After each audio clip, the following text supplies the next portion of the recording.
Good morning, everyone. I'd like to call the Village Council Work Session meeting August 29, 2024.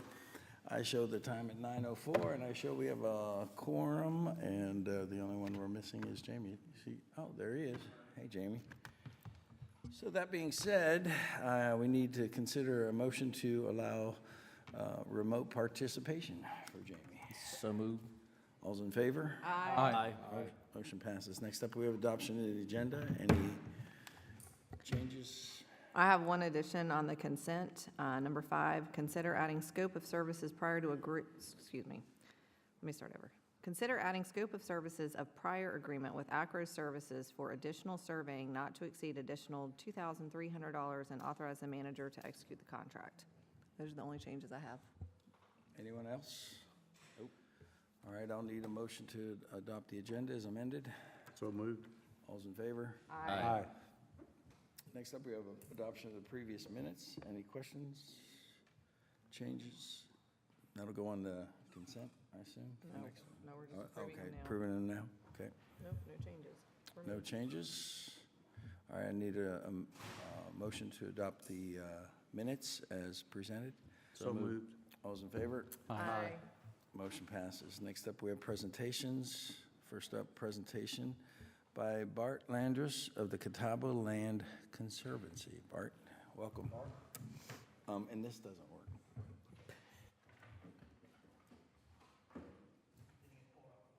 There you go. Yeah, get out. Look at you guys. Thank you for having me here. I appreciate it. Glad to be able to provide whatever context I can for anything you might want to do. I spoke to Wayne briefly ahead of time. I've got a presentation, but I'm more than happy to answer any questions you have, and I much prefer answering your specific questions than telling you about stuff you don't care about. So don't hesitate to interrupt. Catawba Lands Conservancy and Carolina Thread Trail are sort of two sides of the same coin. Austin, if you'd go ahead and advance the next slide. We say we're saving land and connecting lives to nature. And the saving land portion is the conservancy side, and connecting lives to nature is the trail side. The Catawba Lands Conservancy established the Carolina Thread Trail about 15 years ago, and the objective was to make sure that people could have access to the green space. Many of our preserves, for various reasons, are not open to the public. We have one where the habitat is so sensitive that we won't even tell anybody where it is because we don't want them stomping around in there. And others, for various other reasons, are not open, but we wanted a methodology to make sure that everybody had access to green space for all the health benefits, all the various kinds of things that come out of that, and I'll show you some of that in a little bit. So saving land, connecting lives to nature is our two sides of our coin. Next one, if you would, Austin. We have a big vision, and this sounds dramatic, but I'll show you in a minute that it's not overly dramatic. 85,000 acres of green space connected by 1,600 miles of trail. And that trail network, when it's complete, there's about 400 or 500 miles, depending upon how you count. I'll tell you about it. It will be the second largest trail network in the United States. There's longer point-to-point things like the Appalachian Trail, but in terms of networks, will be the second largest in the United States. And Austin, if you go ahead. So this is what we're doing right now. We have 18,000 acres of preserved green space in 7 counties, but there's also 23,000 acres of parks. And so we're already at 41,000 acres of green space. So that 85,000 acres doesn't look quite as daunting when we're almost halfway there. And the same is true with the Thread Trail. We started at 0 15 years ago, but we've got 400 miles on the ground, and then we also have put-ins and takeouts along riverways, which we call blue ways, even though the river's kind of muddy and orange. But the blue ways are another 100 miles, and so we have almost a third of the trail network complete as well. Next one, if you would, Austin. This is just more of the same. We've started from scratch on CTT. We've doubled our acreage at CLC. We've doubled our fundraising, and we've added restoration to conservation. I'll do a little bit more about that. Go ahead, Wayne. Your fundraising, what do you do for fundraising? You ask for donations or? Yeah, we have multiple sources, Wayne. On an annual basis, we just ask the public to support us, and we raise about $1.2 million a year in annual contributions. We also get restricted money for various projects, and you'll hear more about this in the restoration part of what we do when we're restoring lands. Those are usually grants from various organizations to help us put back to the status quo ante before colonialism of what the land was like.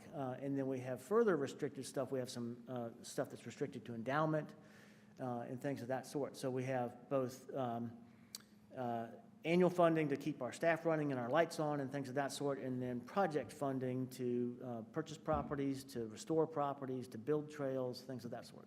Okay. If someone wanted to donate to you, contact you, or? Happy to take a call. You can also go to the website, and the website will allow for online donations.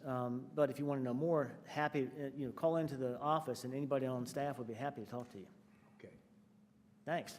We love contributions. That's a great question. You know, if we have people in the neighborhood or our community here that they like the trees and everything else, and they keep saying, well, why can't we do this or do that? Well, one thing is it takes funds to do Right. this.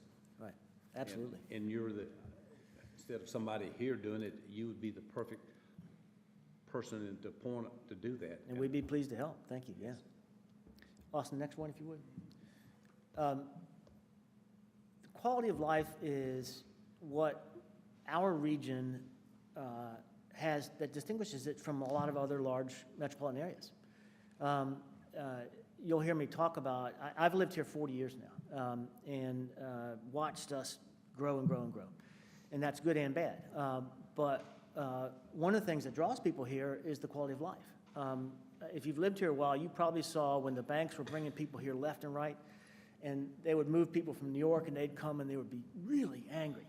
I hate this place, it's stupid, doesn't have any Ethiopian restaurants, I don't know what the problem is. And then 3 years later, they would be told they need to move back to New York, and then, nuh-uh, I'm not going. Because they would have recognized how much better the quality of life was here than it was in New York. And that's a pretty common story. And now it's much more a matter of they're recognizing that before they come. They were forced to come, and then they figured it out. Now people are coming here because of the quality of life, the beauty, the health that you get from that, and the prosperity. You'll see in a little while that there's a lot of money involved in being able to be in the outdoors. Go ahead, please. So this is both good news, bad news. Just for fun, does anyone know what the, on my right, your left, the city is? The one on the left, my left, is Charlotte. That is. Mm-hmm. One on the right.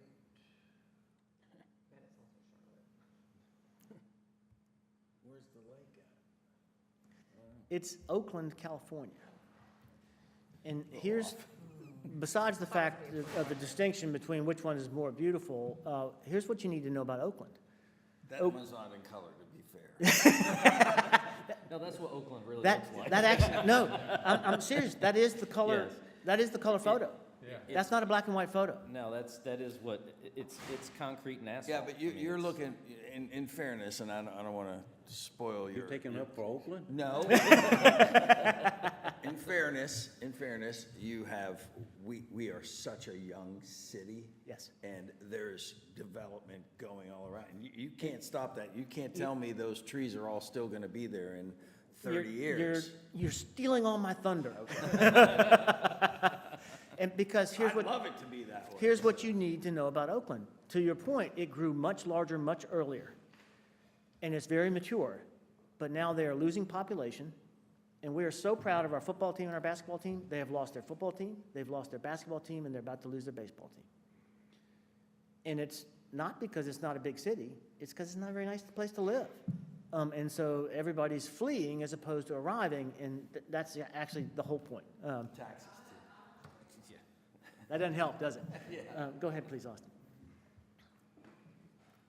So this is the same story told locally. This is, again, this is mostly my time here in this area. I moved here to go to school in '77 and moved back in the '80s. And this is what has happened. This is, and these numbers were done, or the maps were done by the UNCC geography faculty. And they're actually a little old now. They're based off 2016 numbers. So we probably need to update this because it's probably not as good, to tell the truth. And growth is great. I don't know if you ever lived someplace that wasn't growing or that was declining like Oakland. It's horrible. It's terrible. I used to live in Virginia, and the reason I didn't move back there is that it wasn't in a great spot economically.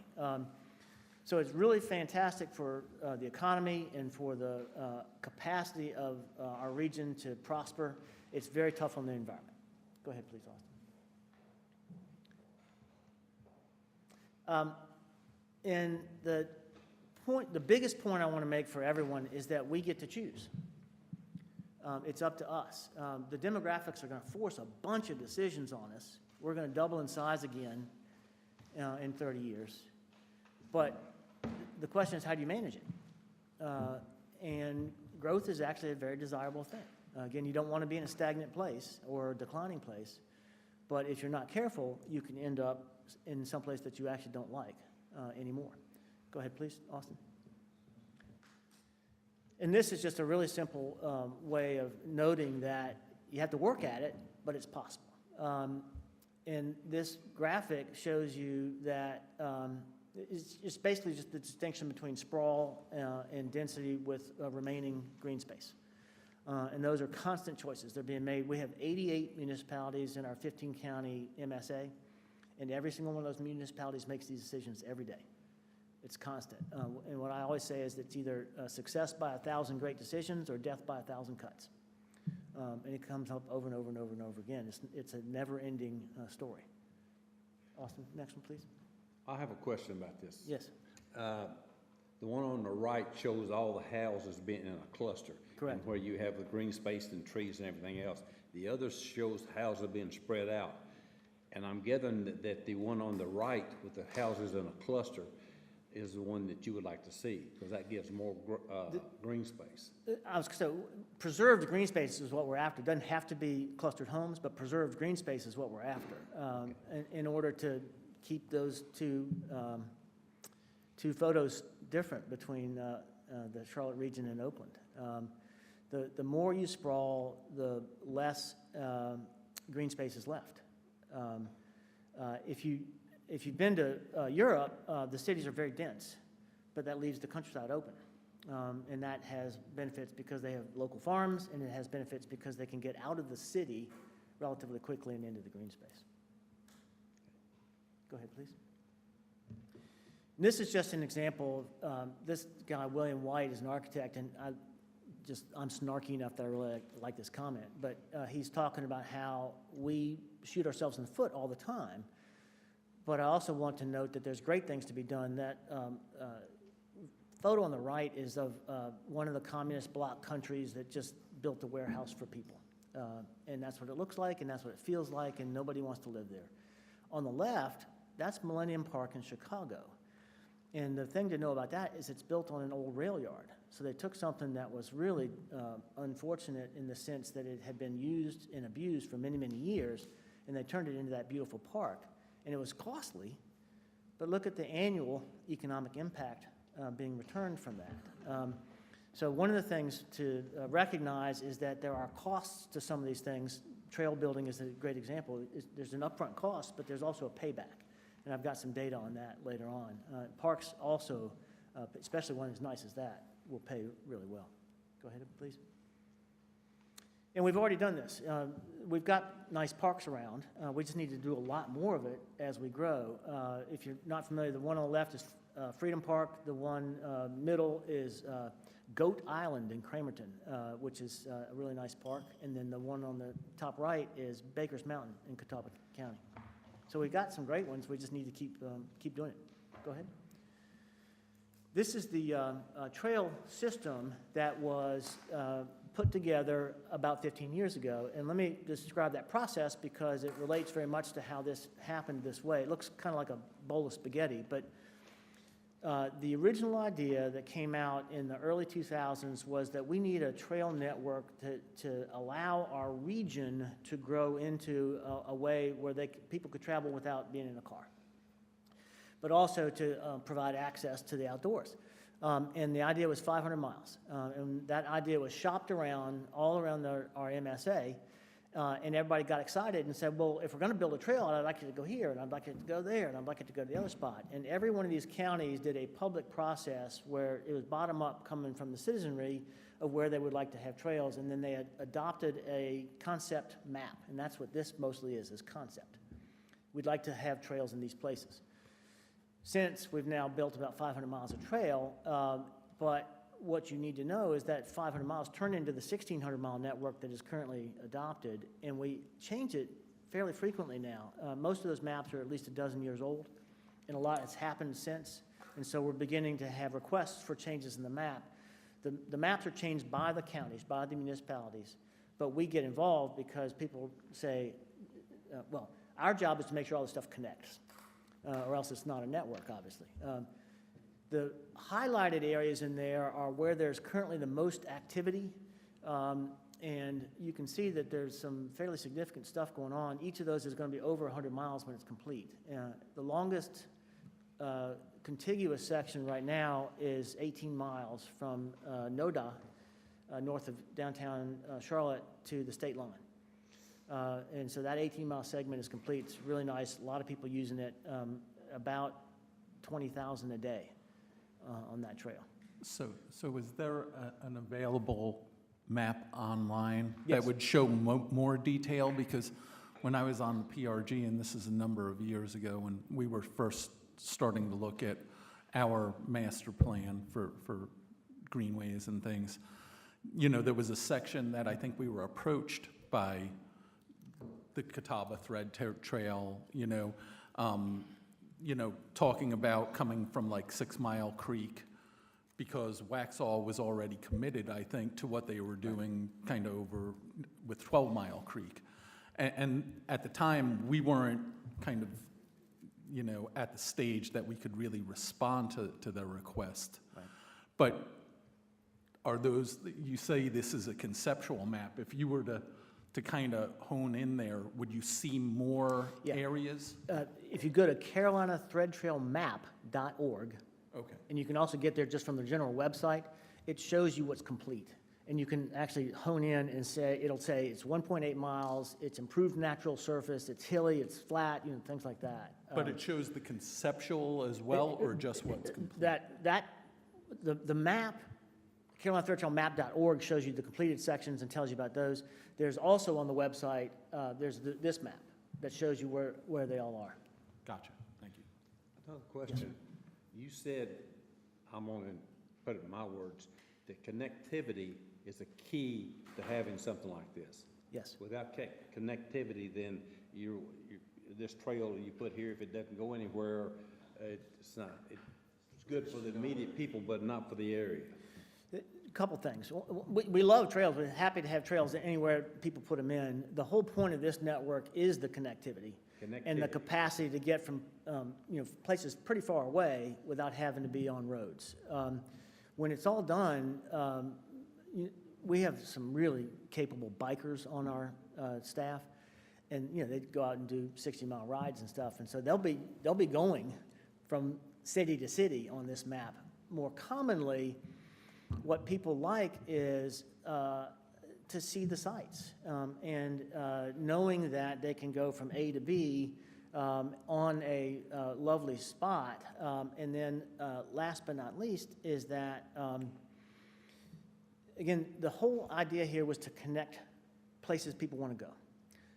And so if you'll actually, Austin, you're going to have to flip through a bunch of slides. There's an effort underway in Gaston County. Keep going. Keep going forward. There's an area in Gaston County along the South Fork of the Catawba River that is working really hard to, sorry, keep going. There, sorry, this is it. If you can see that the right hand, I'm going to, with my orientation, but I think on your screens it's the same way. The right hand is river that's the Catawba. The left hand coming in an angle, that's the South Fork. The South Fork from the top goes from Spencer Mountain to Ranlow to Lowell to McAdenville to Cramerton to Belmont. And all those little textile towns were on the river because the river was the hydropower for the textile mills. Well, the mills are gone. And so each of those towns has said, we're going to reinvent ourselves, and outdoor recreation is going to be a big part of what we do. And they are connecting up there, and they understand, to your point, that having the trail is good, but having a trail that connects the places that people want to be is better, and having a trail that's long enough that people can get a really good bike ride out of it is best of all. And when that is done, there's going to be 25 miles of trail from Spencer Mountain in the north to Daniel Stowe Botanical Garden at the south, and 3,000 acres of green space. All the orange is county parks or state parks, and all the green is preservation areas that we've helped with, and there's several more that are in the pipeline along that line of the trail. Orange is either county or state parks. The largest of those is Poston Park up in the north, if you're familiar with that one. You don't go as far as Duke Power State Park North? up It towards will, Troutman? it will eventually. Again, the South Fork goes all the way up to Hickory, and that trail is going to go from Hickory down there to Lake Wiley, and then it cuts over and joins the Little Sugar Creek Trail and goes all the way down to Chester, South Carolina. Okay, connectivity. Yeah, that's it. Now, Austin, if you flip back. So a lot of this is about planning, and this is just one of my favorite examples. If you know the Roman Empire, they built these aqueducts 2,000 years ago, and Rome had 1 million citizens 2,000 years ago, and they had to get fresh water, and there wasn't enough in Rome, and so they brought it from the mountains, and they built these aqueducts. They still work, and they brought to these beautiful fountains, and you can get drinking water out of those fountains. So that's infrastructure. And what the analogy is that parks and trails are also infrastructure, and they last a long time. Parks don't degrade. Trails can, but you can fix them back up, but parks don't degrade, and it's public infrastructure for the populace, and it helps in many ways. Go ahead, please. And then this is just a joke. You know, you got to do your planning well on the front end, and I'm going to show you some bad planning in a second. That's obviously very bad planning. But the trick is a lot of this stuff, once done, is very expensive and very time-consuming to fix. Go ahead, please, Austin. Good plans last. This is the plan that for Savannah, Georgia, that was done in 1732. And if you go to Savannah, it's still like that, and it's still lovely, and people still enjoy it. So if you have a good plan and you execute it well, it's going to last a long time, and it's going to help in lots of ways. And Austin, if you go ahead. These are two examples of people thinking way ahead. On the left is Central Park, and the trick to the parallel story here is Central Park. Anybody know when it was established? Answer is 1854, and the parallel to us is between 1815 and 1845. New York quadrupled in size, and guess what? We've done the last 30 years. We've quadrupled in size. And so the town leaders got together and said, you know, we need to preserve some green space here because this was, you know, pre-car, but there was lots of horses, and that meant that there was lots of horse manure and other smelly, nasty stuff, and it was really crowded and all that. And they said, we need to have healthy space for people to be in, and Central Park was established in 1854 in response to all that growth. On the right-hand side, that's the Appalachian Trail, and that's a little bit of a different story. There was a person who said, wouldn't this be a great idea? And everybody laughed at him, but he kept pounding away, and now we have that incredible trail that is going to be around for a very long time. Next one, please. This is St. Louis. In the top left corner is what it looked like in the 19th century, and the bottom, or the right-hand side is what it looks like now. And, you know, where would you rather live? And they did that to themselves. They built all those parking lots on purpose, but they didn't leave any space for people. There's no place there that looks attractive to be outdoors and walk around. Go ahead in the next one. This is about as dramatic as an example as you can get. For those of you who are old like me, top left corner, that's the Cuyahoga River on fire. And in 1969, the river caught fire. It was so polluted, there was so much junk in it. And the river burned for several days. And it's one of the reasons that 1972 was the Clean Water Act. It's one of the reasons we have the Clean Water Act. Just below that is the riverfront about 20 years ago, and on the right-hand side is the riverfront today. But think how much money it cost, A, to deal with the pollution in the river, B, to deal with all that sort of oasis of, or actually desert of parking, and turn it into an oasis of green space with the stadium there. It was very expensive to fix. They fixed it, but it's very expensive to fix. Austin, go ahead, please. Thank you. So here's some stuff coming down the pike that's actually really good. I didn't want to go all negative all the time. Go ahead, please. We recently were given from an estate. The couple died and left to us a farm, and that farm is in the Charlotte city limits now. It obviously wasn't when they first established it. It had a landfill on it, so at first we weren't sure we really wanted it. But we looked into all that and figured out that the landfill wasn't that bad, and we took it. And so now we are going to sell the property, but 30 acres will be developed, and the other 160 acres, this goes back to your point, Wayne, about doing this, 30 acres will be developed fairly intensively. It's going to be townhouses. And the other 130 will be green space.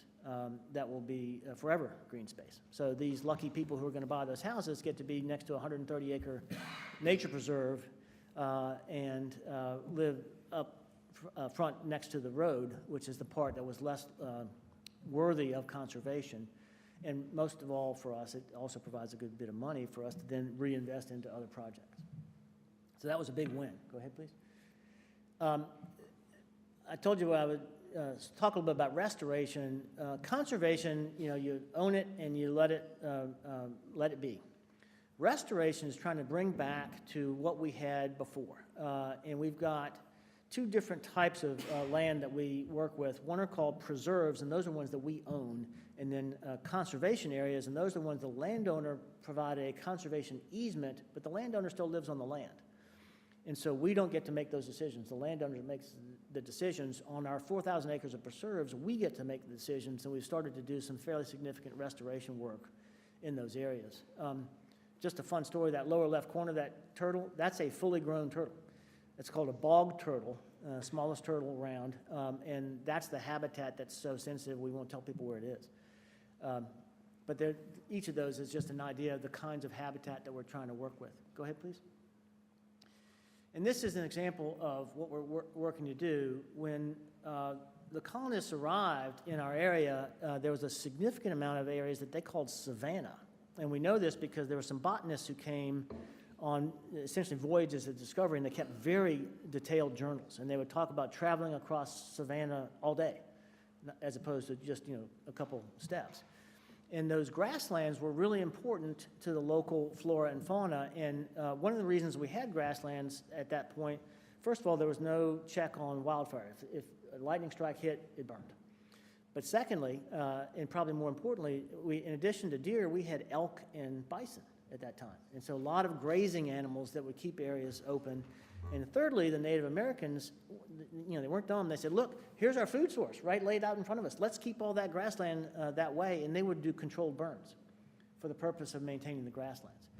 Anyway, so there's lots and lots of grasslands. We want to restore a lot of those, and that's what a lot of our restoration work is doing. And the thing about grasslands is that they're specialized habitat, and there's a lot of animals that only like that habitat. And the easy thing in this photo, that's a meadowlark. If you don't have a meadow, you don't get a meadowlark. But more common, because people often know this call, when was the last time you heard a bobwhite quail? Or actually, do you know what a bobwhite quail is? A very distinctive call. Sounds like bobwhite, bobwhite, bobwhite. And if you haven't heard from them for a while, it's because there's no grasslands. They are ground nesting birds that prefer grasslands. And we have very little of that left. Either commercially or from farming, we've gotten rid of much of the grasslands. Yes, sir. So I know when we look at, the potential developments and so forth, and oftentimes, we also have a big focus on trying to, keep the tree canopies.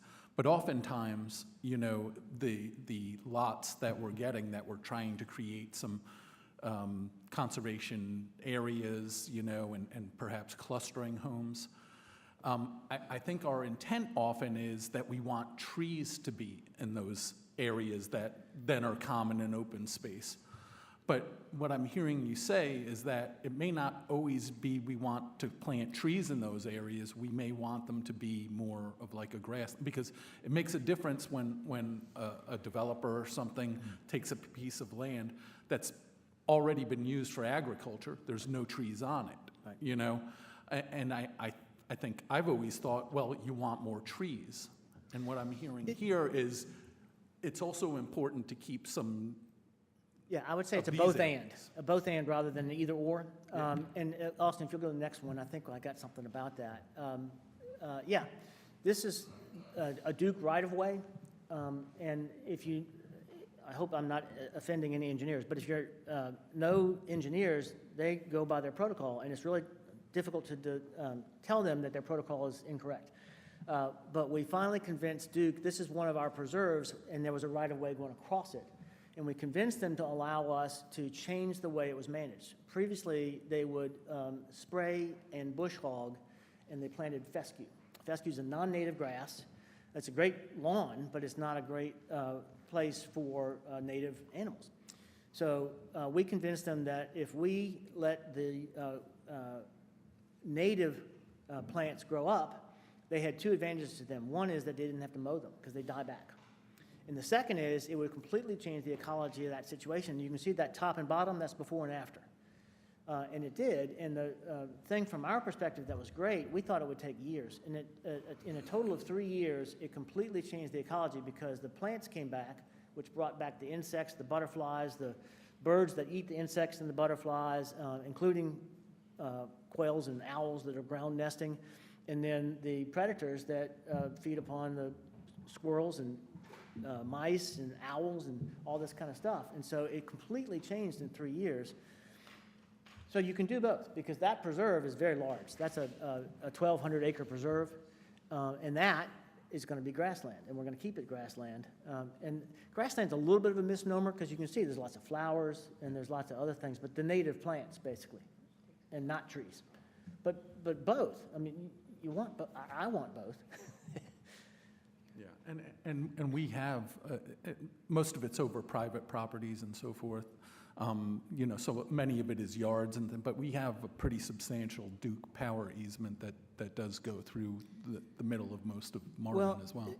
You might want to speak to them. Duke got excited about this because, again, it actually saves them money, but they also like the idea that it's a much better treatment of the land and the animals. They have said that they're going to take 11 miles that run along the Catawba River, one of those great big 200-foot wide easements, and they're going to use this methodology, and so they might be willing to take it some other places as well. So, the top picture there, is that easement that they needed for Duke Power? Yeah, they have those. So if they have to do work here, they would basically have to go back in there. Yes. Yes, and that's why they can't let trees grow, because they have to bring those big trucks in. But they can drive over top of those native plants when they need to. So how do you manage it? Because obviously nature is going to do what nature's going to do. So trees are going to obviously sprout in between the wildflowers and other plants. So how do you manage keeping the trees from growing in there without disturbing the ecology? Yeah. About every 4th or 5th year, you have to go in and get saplings, because they literally cannot allow saplings, because it interferes with the, well, not just the trucks, but also the lines themselves. Okay. So, yeah, but they used to mow 2-3 times a year, and now they go in every 4 or 5 years. Okay, so then they just selectively take out saplings. Yeah. Okay. Anything that's going to grow tall, basically. Right. Okay. Go ahead, please, Austin. And now some benefits of doing all this work. That unfortunate picture there is because that's Johnson Creek, which goes into Mountain Island Lake. And Mountain Island Lake is the water source for 10% of the population of North Carolina. Basically, all of Charlotte and a bunch of the other localities. That creek is downstream from up at the top. You can see a little bit of orangey color. That's the clay, and that's a recently logged area. And this was the creek after a heavy rain and all that runoff from that logged area. The thing that you need to know is just outside of that picture downstream is the water intake for Charlotte. So that's all coming right at the water source for our region. We were lucky enough to get 5 municipalities to come together and put together a bunch of money to make an offer, but by the time we could pull all that together, they were too far along and they rejected that offer, even though it was $8 million. But the good news is we got those multiple municipalities thinking about upstream water quality and even harder extraterritorial water quality. So we're hopeful that we can repeat that. Go ahead, please. The other thing is air quality. This goes back to the trees. Trees are a wonderful resource. They literally clean the air. This is, in case you're thinking that this is ancient history, that's from 2018 when we had both a bad ozone day and wildfires in the mountains that was bringing smoke to our area. So it's not like we've grown ourselves out of this. If you lived here a while, you know that for a while we were under an EPA order because of ozone. And we worked our way out of that, but we still have bad ozone days, and we still have days when we're getting particulate matter from all sorts of sources, including wildfires. And the great thing is that a forest will clean the air. They also prevent erosion, so it goes back to water quality as well. We have a biologist on staff, and he loves to say that a healthy river needs a healthy forest, and there's a lot to that. So I had an interesting conversation with one of my customers who happens to be a forester and a biologist. Oh, wow. And totally unsolicited, but he was just, talking about his work. One of the things that I thought was interesting that he educated me on was that younger trees actually absorb a lot more carbon than older trees do in their growth cycle. Right. And I guess I would say that encouraging younger tree growth would probably be good for our air quality. Is that correct? Let me rephrase it a little bit. Things that grow fast eat up more carbon. Okay. So like And some of our invasive species, like a mimosa, grows extremely fast, but they are invasive. They're not native, and they do take over. Yeah. But they do grow extremely fast. So Yeah. that would be an example. And by the way, of a big- grasses grow really fast, Yeah. and so grasses actually sequester carbon pretty well too. Okay. Certain types of grass, basically the ones that have deep root systems. So yes, in that there is a lot of truth to what he was saying. I don't think you want to cut down trees in order to have new ones grow. Right. But absolutely, things that grow fast sequester more carbon. Yeah. I mean, in the grand scheme of things, if you're talking about development, planting new trees in development areas, the younger trees, as they grow in their younger cycle, absorb a tremendous amount of carbon as they grow. So planting new young stuff is probably a good practice if you have the opportunity to plant it somewhere. Well, for several reasons. One is the carbon sequestration. Another is it's prettier than just blank open space. And then the third one is the shade and the water conservation. I mean, you start getting all kinds of benefits as you do it. Yeah. Next, please, Austin. And then farmland. Because you're near some of this, Union County's losing farms left and right. One year it had the highest loss of farmland in the United States. I think it's down to number 9 or something now. But the farmland is getting eaten up, and if you like fresh food, you want to keep the farms close by.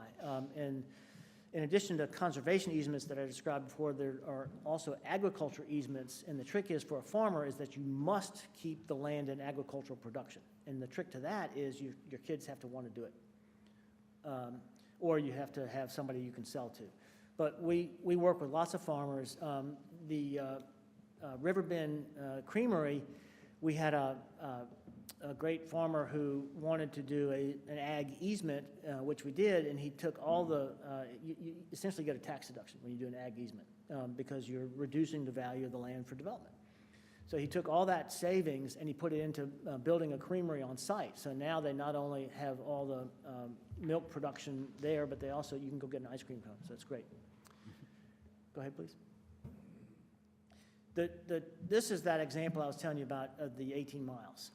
And if you look at that map, just north of downtown, it's complete, and it's now complete all the way to the state line. It does have 25,000 users a day in certain segments, and there's actually one segment that's even more than that, but we're a little bit, those are from trail counters that are on the trail. We're a little bit concerned about that number because some of those people are out and back, so it's the same person. And so we don't usually use that 25,000 a day, although if you've been out there, there's a lot of people on that trail, so it's very popular. Go ahead, please. And this is a new thing coming. Spencer Mountain it's only 15 miles from downtown Charlotte. It's, if you recall that map of the South Fork River, it's the northern edge up near the Lincoln County line. It's a 1,200-foot monadnock, it's called. It's just a big hunk of granite. And it's owned by WBTV, and they have granted to us an easement to go to the top of that mountain. And so we're going to take it. Remember I told you about Poston Park? If you see those ball fields down at the bottom of that map, that's Poston Park. And we're going to take the trail from Poston Park up to the top of the mountain, and you get this wonderful view. That's the view of the mountain. If you look to your east, you see the buildings in Charlotte. They're only 15 miles away. It's easy to see. And if you look west, on a really good day, you can see the ridge of the mountains. So it's going to be a fun way to show off our region, but also for people to recognize, look, this is really nice, and let's keep it green. Go ahead, please. This is that map of the South Fork, and again, up at the top, in that C shape, that's where Spencer Mountain is. So here's the benefits part. I won't go through all this stuff, but what you need to understand, and everybody needs to understand, is that green space has literal economic value. It provides the water quality, it provides the air quality, but it's also, my favorite thing is, look at this little girl. It's educational. I don't know about you. I got to grow up wandering around in the forest. I learned a whole lot of stuff without even knowing I was being taught. And there's all that as well. And but the one that you can't measure, many of those things you can measure really, really well. But the one you can't measure is beauty. And that's, again, this distinction between us and Oakland. And I think that's, in many ways, the most important of those services that the ecosystem provides. Next one, Austin, please. These are some of the things that we talk about, but if you'll go to the next slide, we actually had them measured. We did a trail study. There's lots of study of trails that show that they have an ROI, a return on investment. But we wanted local data, and so 6 of our trails were studied by the Institute for Transportation Research and Education out of NC State. And we very carefully chose urban and suburban and rural trails so that they're all in there. And these are the benefits. This is the return on those trails. And if you go to the next slide, you can see that when you sum it all up, it's $3.5 million per mile per year. So every year you're getting $3.5 million of return on trails. For the 400 existing miles on the ground, that's $1.4 billion a year. So when the whole network's built out, it's literally billions of dollars that can be returned. So the cost of doing it is well worth the return that you get. And those dollars, as you saw from the earlier thing, aren't just tax revenues, although that's in there, but it's fewer trips to the doctor. It's fewer trips in a car, which lowers the carbon footprint of this area. There's just a whole lot of stuff that's in that turns out really well. Go ahead, please, Austin. So here's what's coming down the pike. Go ahead again. This is our sort of very rough plan, and the reason I say it's very rough is that much of this is not certain. If you look on the public side, you'll see that the contributions from municipalities like yours are actually the biggest hunk of the money, because you create parks, you create trails, you're in the mix of all this stuff. We try to help all we can, but with 88 municipalities, it's the municipalities that get most of it done. And we try to be a part of that as much as possible, but that's where the things are really happening. On our private side, we're going to raise some more money of various kinds, on both on an annual basis and a capital basis. We get gifts like that Teeter gift, and we get plan gifts. So that's our side, and in the public side, federal money is starting to come from the Inflation Reduction Act, which is a big misnomer, but there's some federal money, there's some state money. The state has a conservation fund and a trails fund, and then this local money, and then lots of developers are being either required or on their own saying, we're going to build a trail because we want it here. So a lot of money flowing into this, and it's going to take a lot to make it all happen, but it's coming down the pike. Next one, please, Austin. And your role is the things you're already doing, all the planning that you do, all the education that you do as part of your work, participating in the network of the Thread Trail, and then doing all the budgeting to make it happen. Next one, please. So, back to choice. We get to choose who we want to be, what we want to look like. And I promise you that's a color photo of Oakland. It might be the winter, but it's a color photo. So, I guess, gotta address the elephant in the room, security on all these trails. I know that we've got some residents in our village that are concerned with security, and of course, that's an important part. We all are. We don't want unsafe places to be. So, if you were to, what are you seeing across this gigantic network that you're helping to build in all the different places? Are there major concerns with security? Are there not major? I mean, like, what's it look like? Let me go really big first, and then I'll narrow it down. The really big is some people have done some huge nationwide studies, and the answer is crime is exactly the same on the trails as it is in the rest of your neighborhood. So it matches whatever the neighborhood crime rates are over time. So that's the really big thing. So Charlotte has a higher crime rate per se than Marvin does. Mm-hmm. And what you're saying is, yeah, there's crime in any of these areas, but the installation of the trails is more reflective of what that general area is to begin with That's correct. than increasing. It doesn't raise it at all. Okay. It stays pretty much the same as it always has been. The other thing I would tell you locally, and this is definitely true because we see it all the time, is that the more people who are on the trail, the less crime there is. Because there's witnesses to everything that's going on there. And so that trail that's getting 10, 25,000 visits a day, almost nothing there. Last thing I would tell you is that it's the same as taking a walk on the street. Don't do it in the middle of the night. Don't do it with your earbuds in so you can't hear anybody. All the basic safety practices are true for the trails that are true for walking around anywhere else. Good news, bad news. The good news is it's infrequent enough that it gets lots of publicity when it happens.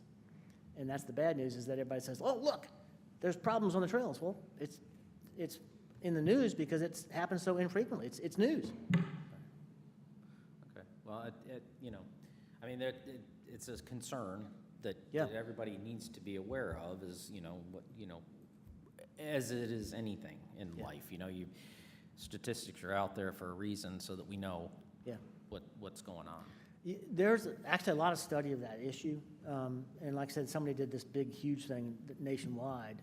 But you can find good studies from most anywhere that has had a system of trails for a long time. We're relatively new, so we hadn't studied it. There might be some of the localities that have, but we hadn't. If you have access to some of those, if you could just make sure we get them to Christina. Okay, yeah, sure. That'd be great. Thank Yeah. you.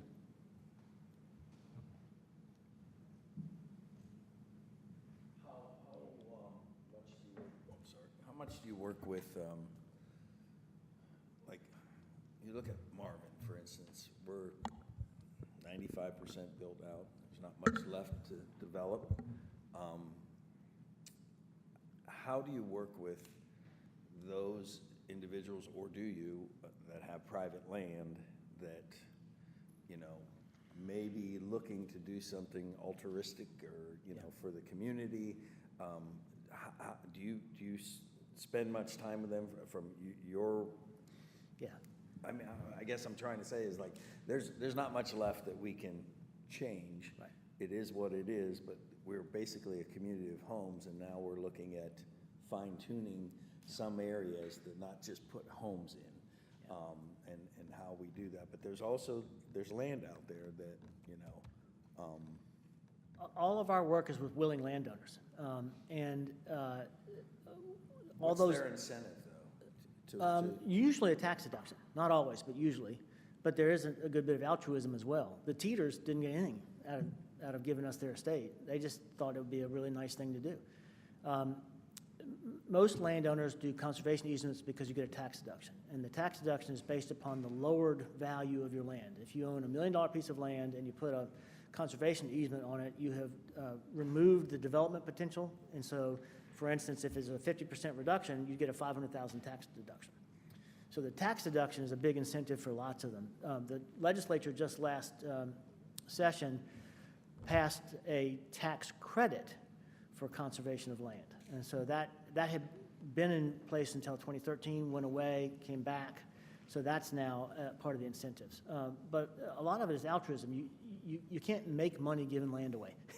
So recently, my wife and I, our family, we joined Ann Close Springs, which is fantastic, but it's privately owned. And your fear as you look around, hospital being put in, all that, there may be a time where they're like, I mean, I think what they did is they now have a good membership program that's annual, that has some sort of thing, and they're doing some farming there, but it's a space that's, and I encourage you all to check it out because it's definitely worth, because it's all canopied, and it's trails that are all canopied. It's great. In the hot sun, you can go anytime during the summer and do that, but how do you protect, or what role do you play as far as your group? That's an interesting example. If you know the Close family, Ann Springs Close basically just said, this is going to be a natural area. And so they did that. They have that membership model because it's expensive to maintain that large a piece of property. The trick to the public access is actually being debated right now because the trail map, the concept map, actually goes through there. Well, that messes up their membership model. And so what we're trying to do with them, because they actually would like the trail to be nearby, is to figure out a route that doesn't make it possible for people who haven't paid for a membership to just to walk into all that trail system. So it's a constant balancing act. They have been very good to try to figure it out with us, but we hadn't gotten it figured out yet. We're hopeful. There's a design study going on right now that Little Sugar Creek Greenway stops at the state line. There's a design study that's going to take it from the state line across the panhandle of Lancaster into York, Fort Mill, Rock Hill. It's going to be a difficult thing. The topo's tough, and the creek gets really big when it joins Sugar Creek, so it's basically a river. But that design study has led us to accelerate the conversations with the Ann Springs Close Greenway about how we're going to make those things work together. And how does your group deal with, say you have your granted easements? That's great, you have now the pathway to it, but how do you deal with private owners that don't want it? We can't do anything. We don't have any power to deal with that. The only times that I'm aware that condemnation has been used was in Charlotte, in one of those very dense areas. The city took some little slivers of the back edge of some properties, but that's, as far as I know, that's the only condemnation that's ever been done. And again, we don't have that power anyway. It's got to be the municipality. So if the landowner doesn't want to, then we don't have a role, really. Sometimes we'll have a role in pointing out to the landowner that this isn't just the big bad government coming to get you. There's also this big plan that's been done with the whole of our region to make this amenity possible. But, if the owner doesn't want to, the owner doesn't want to.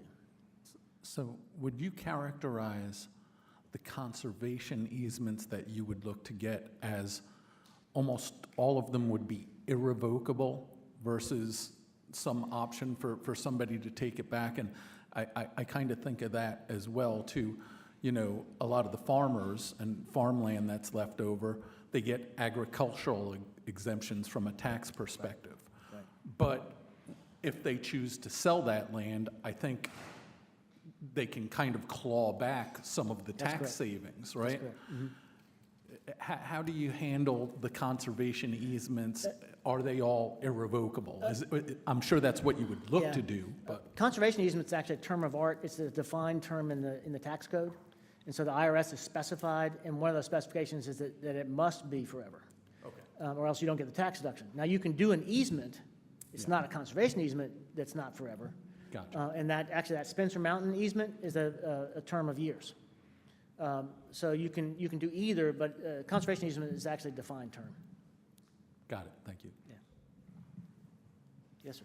Bar, I guess, from start to finish, this thing, what you want to do, and what we would like to see happen, is it calls for giving. Donations, giving, or willing to put an easement, conservation easement on the property and stuff like that to keep it for us. Yeah. We, as a council, cannot go ahead and say, well, we're gonna do this unless we have monies or donations to do that. Correct. You know, all these things, purchase of land, creation of trails, all cost money. And so you just got to budget it in as best you can. One of the things that happened with the trail actually was created in 2008. Well, 2008 to 10 was not a great time for anybody's finances, and so it was a slow start because the recession, the Great Recession, really made it tough for everybody to budget. We're in a better spot now, but you got to plan it all out. Back to that slide that had all the numbers on it, that very large number for local municipalities, much of it is in the Mecklenburg County Capital Improvement Plan. Because they're large and they do a 5-year plan, it's a really big number. But every municipality's got to do exactly that.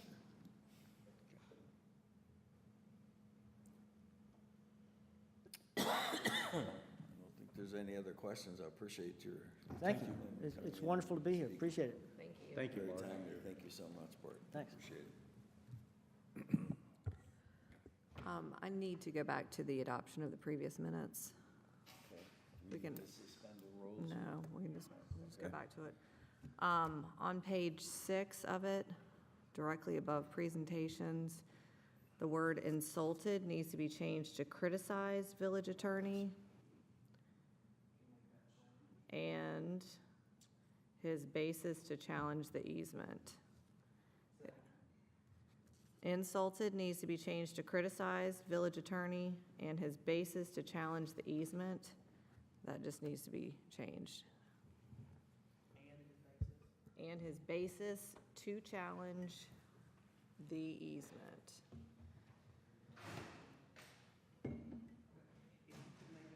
Yep, I'm going to make a motion to approve the amended minutes. So moved. Further discussion? All's in favor? Aye. Aye. And just for those who are listening who like to send emails, my last name is spelled B-E-R-G, not B-U-R-G. So I'm not getting your emails. So if you can just spell my name right, then I can get them. That'd be awesome. All right, next up, reports and updates. Managers report. You, Christina? Yeah. Good morning, Mayor and Council. While we're waiting, Austin's going to pull up a little map for us. It's the federal highway route. Probably not saying that exact term correctly. He's going to pull it up. Y'all had asked me about potentially taking over Stacy Howie. I have not had a conversation with DOT about this, so I don't even know if they're willing to, but just wanted to try to check into the funding of what would be affected if we did take it over. Can you zoom out just a hair, if you don't mind?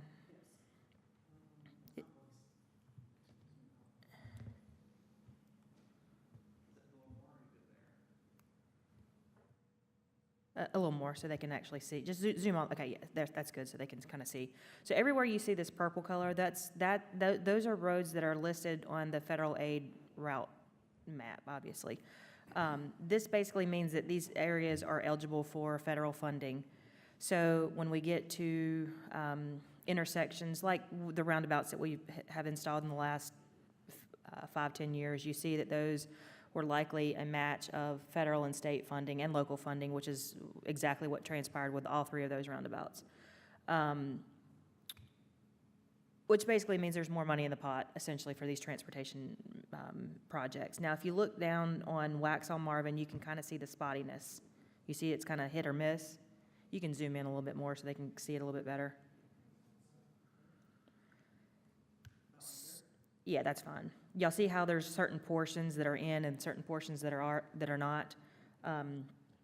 Interesting enough, we brought this to the attention of the federal folks to figure out if this means the entire Waxhaw Marvin is on the federal aid list or if it's not. Because if you remember, we had some conversations during the GEO bond presentations where if a road was in a federal aid route, as long as one of the roads at an intersection was, then it would qualify for federal funding, meaning that it didn't have to be both roads of an intersection, just one of the roads, and it would qualify for that federal funding. So when we were asked about, taking over this road, we obviously wanted to see if it was on the federal, if we were going to lose the possibility of finding federal funds if we did that. But because of this kind of hit or miss, we brought this to their attention because we were unsure, and they are unsure. The federal folks are unsure, and they don't know why that it's spotty like this. It has something to do with the way the population census precincts are reporting in. So that's why that road hits that way. I have no idea why it's like that, but it has something to do with those census tracts. So they're looking into this. They're going to be updating this in the next couple of months to determine if this road actually is on the federal aid list or if it's not. In terms of Stacy Howie, if you want to zoom into that particular section, if you can. Do you know if, like, roads that are considered evacuation roads, are they automatically considered on the federal? I don't know, unfortunately. I don't know that answer. So obviously, as you see here, it's not on, this particular intersection is not really slated for any federal aid, according to what we see here. Now, I don't know if that's going to change once they sit down and review this to, recognize that this actually did take place. They weren't even aware of this. So we brought it to their attention. They're going to be looking into it. We may see that it's added. We may see that it's probably not. I don't know. So I don't know if y'all want to wait to have the discussion to see if it gets added in. At this point, it gives the illusion that it's not going to matter either way from a federal standpoint. Now, from a state standpoint, Waxhaw Marvin would still be on the state road list, so we would still likely qualify for state funding for that intersection if anything ever comes up there. But that's kind of where we're at. I have not had the conversation with DOT. I just wanted to bring this to your attention first to make sure you were aware of it. I can go from there. I don't know if y'all want to have dialogue or if you want to wait a couple months and see if this changes. I mean, I think it's important to find out if it's, like, why it's spotty and if the entire road's going to be on the federal list. But currently, right now, I'm not looking to take over connector roads until we have the rest of the neighborhood roads done and in our system. I know that it's been paved and it's in good condition, but, I mean, for me, I'd much rather have neighborhoods and have to maintain those than have a major road coming from South Carolina Connector, and especially if we don't know if we're going to lose funding or not. That's just my opinion. But I actually was the one that brought it up, and my contention is that with the way it is now, first of all, there's a 55-mile-per-hour speed limit in that section because that's state law. It's not posted, so therefore it is 55. It goes to a 35-mile-per-hour section in South Carolina, but we have two now large neighborhoods, one really large neighborhood and one smaller, that are on either side of that road, and it presents a safety concern for the general public. The other thing is the intersection at Waxhaw Marvin Road, which becomes extremely backed up and is quite dangerous. There are accidents there very frequently, and being that it is a crossroad, those accidents can be quite severe because of T-bone opportunities. So that, if we had that road, we could control the speed limit and possibly the turns out of that intersection and different things to help with the general safety of travel through that corridor. When you say a crossroad, Stacy Howie, is there a development road that extends? Okay. Providence down Because south. it's hard to see Yeah, it it's there, the yeah. That's second the entrance to second Providence. entrance for Providence. Okay, that's right. I just had to Very, think very about it in busy, my head. very busy there. Yeah. So, And the Providence Road south there is also gated, which when you Yeah, have stacking issues, delivery yes. trucks and stuff that are trying to get in through the gates, Yes. can kind of back up into the intersection there, I've seen. So- Definitely stacking issues. I still think I would wait until we get some further information on well, this. and in the meantime, let's ask DOT to lower the speed limit. I mean, that should be the first step. But even if we own Stacy Howie, one, it's not going to affect the stacking going into Providence Downs South.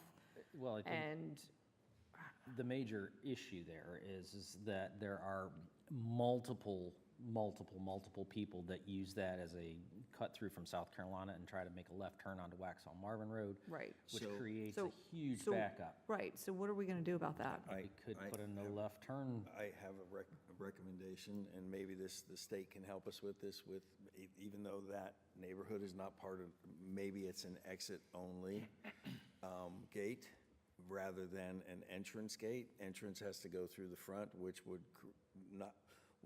create no issues with backup of people waiting to get in, including landscapers. So if you make that gate an exit only for that community, Yeah, I mean, we don't have jurisdiction over it, but we can get the state to help us I with don't that. know if they I have, mean, the problem with PDS is that it was built before they required these, But if it's a safety concern, Turn it's lanes. one accident, one of their kids, something terrible happens, and then all of a sudden, they're looking for answers and stuff. I'm we- just suggesting that may be, Sure. in the meantime, that may be something we pursue Sure. or could ask. Go ahead. Yeah. You- Well, I just want to mention that that intersection is on, if you guys recall, we committed funding for the design grant that we did with the county for CRTPO. I actually had the kickoff meeting with the consulting engineers that were selected for that project last week. Obviously, at high level, it is kind of, obviously, before they get into the overall design, the conceptual is a roundabout there, and that actually came up. Was that potentially, if that project gets, if that's what the recommended intersection improvement is, a roundabout at that location, that then that neighborhood would potentially have to be an exit only, just for that purpose at the if that is a roundabout. And that would make sense, roundabout with an exit only there, then you've just solved all the problems of. And like I said, it's all conceptual. Yeah, They're going through, but it could be 2050 by the time that gets done, so. So I guess I'm hearing we're going to just wait and see if the federal aid map gets updated. In the interim, we're not going to do anything. I agree. Is that the consensus? Okay. I'll just put this on, I do like the recommendation to see if they'll lower the speed limit at least, because lower the speed Lower the speed limit where? limit from the state line to the intersection. Waxaw Marvin, because apparently If it's 55. 55 right now, which is what Andy indicated. And then go ahead and ask them to do a no left turn there. It doesn't matter, because we did a no left turn up here, and people constantly turned left during the time. So unless somebody's sitting there monitoring it, that no left turn sign does nothing. So, But- I don't see this, I mean, I think the state boundary is right there at the intersection of Stacy Howe, basically where that line is. I think that's the state line. So you're essentially asking for them to lower the speed limit just on Stacy Howie Road. Correct. Yes, Okay. from the state line to the intersection, because it is 35 in South Carolina. Okay. All the way to the other end of that road.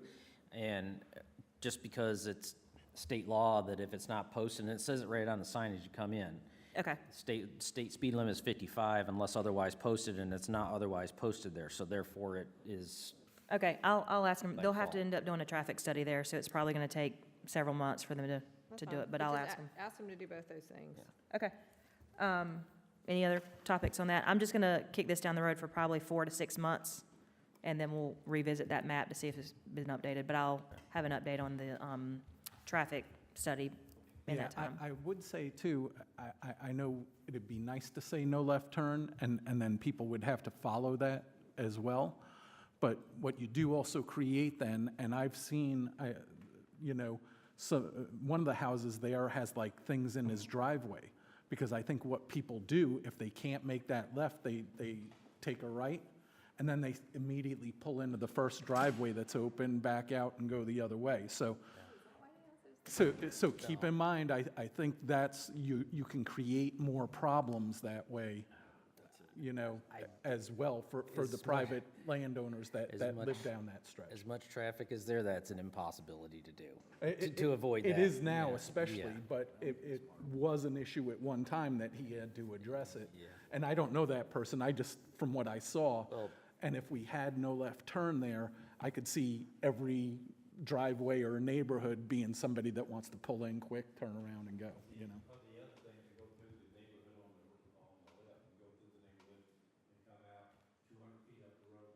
Yeah. So the other thing that's not listed in the agenda is, I think Mayor Polino had asked me at one of the last meetings to look into the ability to barricade signage on flooded roads during an emergency event. I did ask, I'm just going to read an email just so I can make sure I understood the intent. I sent an email to Andrew and just let him know that you all had asked about the ability to barricade and put signage up on flooded roads. I advised that we, on the village, could do our village-owned roads, but we did not have the authority on NCDOT roads. However, in the event of a declared emergency event signed by the county and the village, the county would have the authority on both state and village roads. Also advised in the emergency declaration, resources are generally communicated and allocated through the Emergency Operations Center in a manner which benefits the entire county based on the available resources. The council's ask was if we had the ability to put road closure signs ahead in places that the county had declared closed off for flash flooding. I did have concerns with the shift in resources when and if that road is opened back up, and if there's not a concerted effort for us to remove our signs, and the road crew, whether it's Union County or DOT, would be able to distinguish between village, state, and Union County resources during a pickup and reallocation. Andrew Ansley, he's the Director for Emergency Management with Union County, did advise that they don't put out flooded road ahead signs. They just put out the barricades. The barricades would be different than the rail barricades you see with DOT. They're provided by DOT, and I would be reluctant to place signs in those areas based on the issues you identified.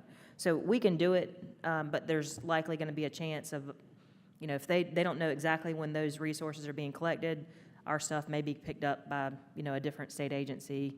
There would have to be a concerted effort that I just feel like is not going to be able to take place. So we can try it, but they're out, you know, reallocating resources for the entire county, and they're not going to communicate to us if things are being picked up. So unless we actually have someone in the Emergency Operations Center during those time periods, I would just be reluctant to put our resources out there just for fear of them not being collected properly. Well, I mean, if we paint the backside of our signs, Village of Marvin property, would that not be a pretty obvious thing not to pick that up? I mean, I can't mean, say what people common in the field are sense. gonna, yeah. You know, We don't always know when, Mechanism that triggers, like, if Union County comes in and they take over the roads or whoever it is, and they put the barricade in, that triggers a call to you. it don't work that way, yeah. I know, but maybe it should, and that's my recommendation, because what happens is, as I was saying in Waxaw, I drove almost 2 miles without knowing and that's the only road through. And then I had to turn around at last minute because all of a sudden there's a barricade there with no knowledge of anything ahead, you know, a simple sign that, you know, even as far back as Firethorn, and you have a road closure up ahead on, you know, Marvin Road, that said road closed ahead is, you know. I mean, maybe some- how is it any different than when there's road closed for construction and they put signs ahead and say road closed ahead, use alternate route?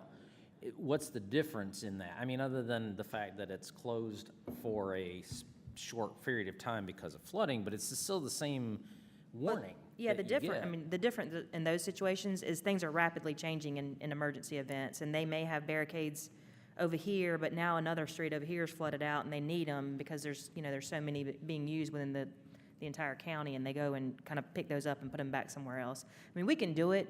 I just don't want to set the expectation for our staff, because that's not something that's in our protocol, like to make sure we're going around and checking for our signs all the time during these events. We can try it and see what happens, but there is a chance that they get picked up.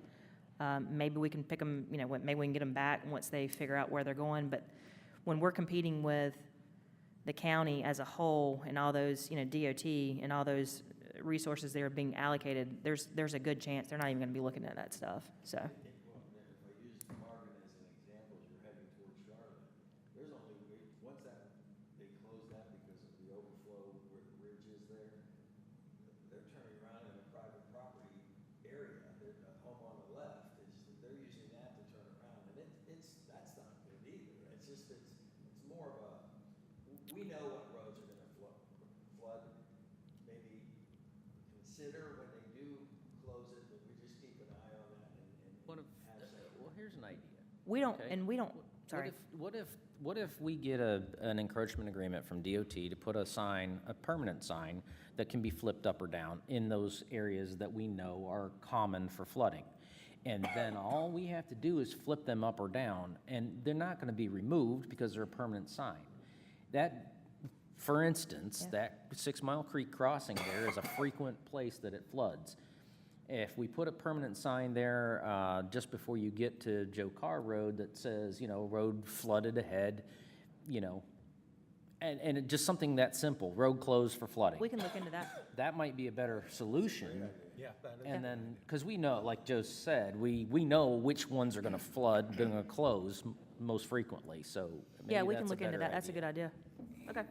On Wilkinson Boulevard, they have a road that's the same way. It's like a flash sign that says flooding ahead, and of course it's dry and it's sunny, just like it is today, and you're thinking, you know, is there something I'm not aware of, something, you know, pipe burst or something? It's just letting you know there's something could be ahead.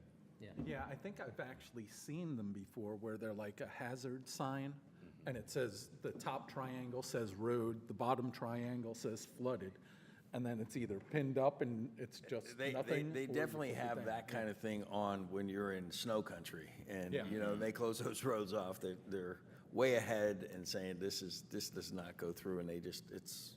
We'll Great look idea. into that. I don't see that to be a problem. We didn't budget for those types of signs, so we'll get some Thank you for quotes. checking in on that. so. I'm sorry? Thanks for checking on. Yeah, that. absolutely. Yeah. Okay, we'll bring that back to you all. All right, next we have clerk and communication report. All right, it's your normal list. So every month, we're advertising board vacancies, the upcoming events, including the Cornhole Tournament on September 21st, the Fall Town Hall Meeting on October 1st. We've got the bulk drop-off event for trash collection here at Village Hall on the 12th of October, and then trick or treat in the park. Then it's your usual stuff, coffee of council meetings, Labor Day, 9/11 memorial. We've got a March speaker series coming up in the next month here at Village Hall. So yeah, pretty standard stuff. Is there anything else you guys want me to add? Anything you want to change for the next month? Think so? Nope. Okay, I think that is it. Thank you. Next up, we have planners report. Just have one item that I want to make you guys aware of. It's, we have another rezoning submittal. The call for public hearing was on your guys' consent agenda. It is for rezoning for it's 2 tracks submitted by the property owner, Mr. Thomas Vickery. It's the 2 parcels here off of Marvin School Road that you guys see the sign that has been on the market for the last 2 years. In short, they are, he's applied for rezoning from rural residential to SFR1. That neighborhood meeting will be held on Tuesday, September 3rd here at Village Hall at 6 p.m. Pretty kind of straightforward rezoning. It's mainly just that property was on the market prior to the adoption of the NDO. It was zoned, you know, R Marvin residential. It was then zoned rural residential with the adoption of the MDO, and so he's got a prospective buyer that was under the impression under the old ordinance, and so that's why he has submitted the rezoning request. Any questions on that? What, even the time again? 6 p.m. Other than that, that is all I have, unless you guys have any questions on anything. Do you need us there? No, it's just more if you want to be. All right, next up, we have event planning report. All right, so recently we did the Marvin's Day Camp over at Cane Creek Park. That went really well. Had about 24 people sign up. Had about 19 show, all Marvin residents. So that was really good to provide. I think they all had fun, paddleboarding, archery. It was a great day. Seth and Holly over at Union County Parks and Rec did a great job for us. National Night Out was last Tuesday. Good turnout. Law enforcement came out in Groves. There was a whole lot of people there, so that was good. Did hot dogs for the community. So that was a lot of fun. Coming up, September 21st, Cornhole Tournament at Eford Park. It'll start at 12. Registration's up online. It's on social media. It's on our website. You can find that anywhere. Please pre-register by the 19th. October 25th, Trick or Treat. That'll be from 5 to 7:30 out at the park, and we'll follow that with a movie showing. You'll see more about that online, but I'm really going to try to blow that one out. We already have the vendor registration up, and we already have, I think, 2 vendors have signed up to come out and give away candy. So, month of November, we'll do the Friendship Tree. And then we'll pack all those up and take those over to Monroe again. And then the tree lighting will be on December 7th from 5 to 7 at Marvin Eford Park at the barn. So, any questions? No, just a compliment to you with the Cane Creek Park, Marvin Day. You know, that was fun. Yeah, that was a good time. Yeah, the girls had a good time. Yeah. Well organized, and it was, great park. I think it showed a lot of people that park was there too. I think that's why Union County was very gracious for us to do it, because most everybody that showed up was like, we've never been here. And then it's a great park. It really is. So. All right, thank you, Tyler. Next up, Coffee with Council. Who do I have the pleasure of Bob, you, right? Wayne and I did coffee with council just Tuesday evening at 6 p.m. Most of the time, probably about 40 minutes, we had a conversation with Lauren Thomas from Marvin Creek. She was also there with her son Owen, and mainly just expressing her concerns about the connector. Pretty much all of which is also covered in the emails and things that we've received. We also had a gentleman from Black Horse Run come over just to see how everything worked. And he was in college, he's a college kid, said he, backed up here, thought he'd just come over. Nice. And we had a couple of gentlemen from Winmore subdivision come up here with, had Hunter, and we just talked about some possibilities of things that they're looking at, that just asked us to look at them and give some ideas of what would work and what would not.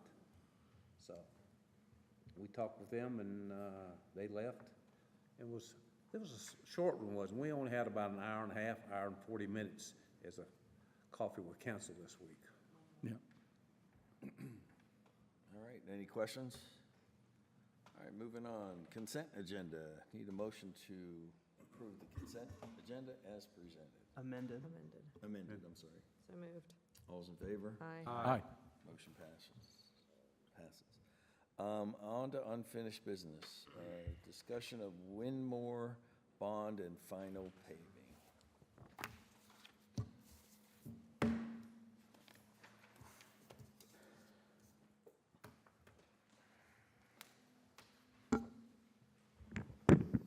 Okay, so this is kind of building off of the conversation or the discussion from the regular meeting earlier this month regarding the Winmore bond, as well as, getting the improvements done. Staff is still recommending and requesting that council consider paying the overage. And in what was just passed around was an addendum to our agreement with them that the HOA provided. The red markings are Chaplain's changes. They're just minor, but in short, what that is outlining is that The HOA, if they get the support to come through and go through the process of abandoning the right-of-way to fully privatize the roads, as well as then allow them to put up a gate, they would reimburse the village that cost of overage. If they don't get that support, once again, then they will be, it's already a publicly dedicated road. They would offer their letter of support, as well as, since they are publicly dedicated on the plat, Chaplin did look into the state statutes and says, you know, all that we have, public dedication does not mean acceptance, but council does have the authority to accept them via resolution, just as you would any other road. Do you want me to go into any further detail, or? I would just add, coming out of our conversation that Wayne and I had with, I have their names here, but one is the president and one is the treasurer. This is a small subdivision of about 11 12. homes, I think. 12. 12 homes. You know, so any of the financial impacts that they've felt because of this, which probably has more to do with the way that the neighborhood was developed and different developers and home builders changed hands. It's put them in kind of a tight spot. And that's why they're coming to us. And as he mentioned, you know, the most important thing I think that Wayne and I conveyed is that, you know, if we were to spend any village monies here, and they were to continue to pursue the potential privatization of it, we just want to make sure that we would have the ability to be reimbursed for that. And, you know, I think there was, you know, very good dialogue, understanding of what, you know, how we got to where we were, you know, which had to do with also changes in our staff and things like that. So there's really no blame to place on anyone, probably then one of the developers kind of caught in the middle, but they have no liability at this point. So, you know, everybody's kind of stuck behind a rock and a hard place in order to move forward, and this would just kind of help that. Is that kind of? Correct. Yeah, I mean, overall, this, like I said, this development's, I think, like I said, it's been through 3 different developers. From when I started in July of 21 with the village, this has been one thing that's always been, I've been working on in regards to getting the documentation to submit the bond claim, submitting the bond claim and working with the bond agency to get the proceeds, getting the proceeds, and then working on this agreement with the HOA, and then actually finally getting the work started. A lot of weather and certain things obviously led to some delays, but ultimately, if once the roads are paved, the last thing is trees, tree mitigation. The village does have a $6,000 bond specifically for tree mitigation that we can use those proceeds for replacement plantings of the trees that the developer failed to plant and or that planted but yet died within a year or two. So basically we'd use all those proceeds to make sure that they got the adequate amount of plantings that were required per the approved plans. But those monies can't be used Correct. toward this, and essentially what's happened is that it's an inflation thing, where because this is kind of all taken so long to sort through, that $5,000 doesn't represent new plans or anything, it's just the increased cost of what was originally projected under the bond. And the overages on the construction and everything else is the first thing that needs to be taken care of, because there are multiple steps, and it has to be resolved first before we can get the other things done. So do they still have aspirations of gating and privatizing? They do. The issue is so our policy says 100% of all property owners. Even when under the old ordinance, because we, you know, if you recall, staff did the text amendment to allow gating private roads, did this whole text amendment, it always required 100%. Last year, they had 100%. I've got the documentation. However, 2 homes have sold, and one of the new homeowners has signed the new updated petition. One is not. And that one does not seem like he is in favor of it. It's my understanding that he potentially came from a subdivision somewhere else in North Carolina that did have private roads. So that's why we're kind of at this, you know, impasse right now of like, you know, they did have the support. They were all willing to pay the overages. I mean, per that agreement, that's why we had that agreement in place. and They how it, actually collected the monies as correct. well. Even out of those 2 homes that sold, the previous homeowners paid the special assessment for the gates. So I believe the HOA is trying to work with that property owner to get him to sign the petition. Once they have that support, they would then submit the applicable materials for right-of-way abandonment or to remove that public dedication. And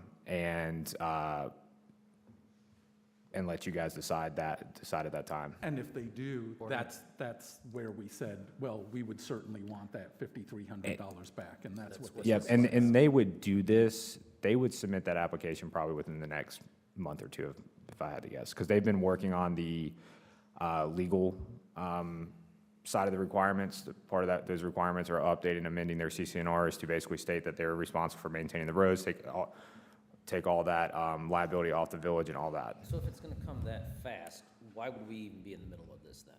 If it was, I mean, if they're gonna just pay us back the $5,000, why would we front this for 2 months? Because So- they need to get started, the process is at the steps. This has to be the first step. We want to go ahead and get these paid on top of, like I said, I'm not sure if they'll get that last property owner signature. They can still submit with the 11, that is a decision that if council wants to approve at that time, but, you know, I'm not sure. That's the thing, is like, they have plans to submit, I just don't know if they're going to have the full 100% to meet our policy requirement. They And that's, so, would yeah. just like to get somewhere than where they've been for the last 2 years. It only took them 9 years to build 12 houses. Yeah, I'm aware. And if, like I said, if council agrees to move forward with staff's recommendation today, then I'm got an email typed out to Red Clay, get them scheduled. They'll probably be out patching and paving next week, if not the week after. So that gets that done. We close out and then we work on getting the trees, but then the bond improvements are then completed, so we meet that obligation. And then let the HOA work with its, residents to see if they'll get enough support to come through the process of privatizing. I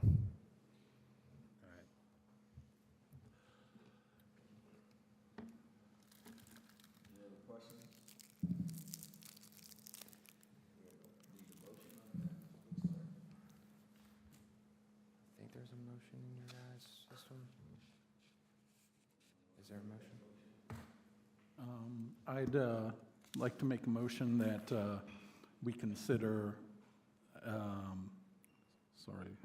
Is the motion, and I think the motion, is there a motion in the system? Oh, sorry about that. I thought it was on here, too.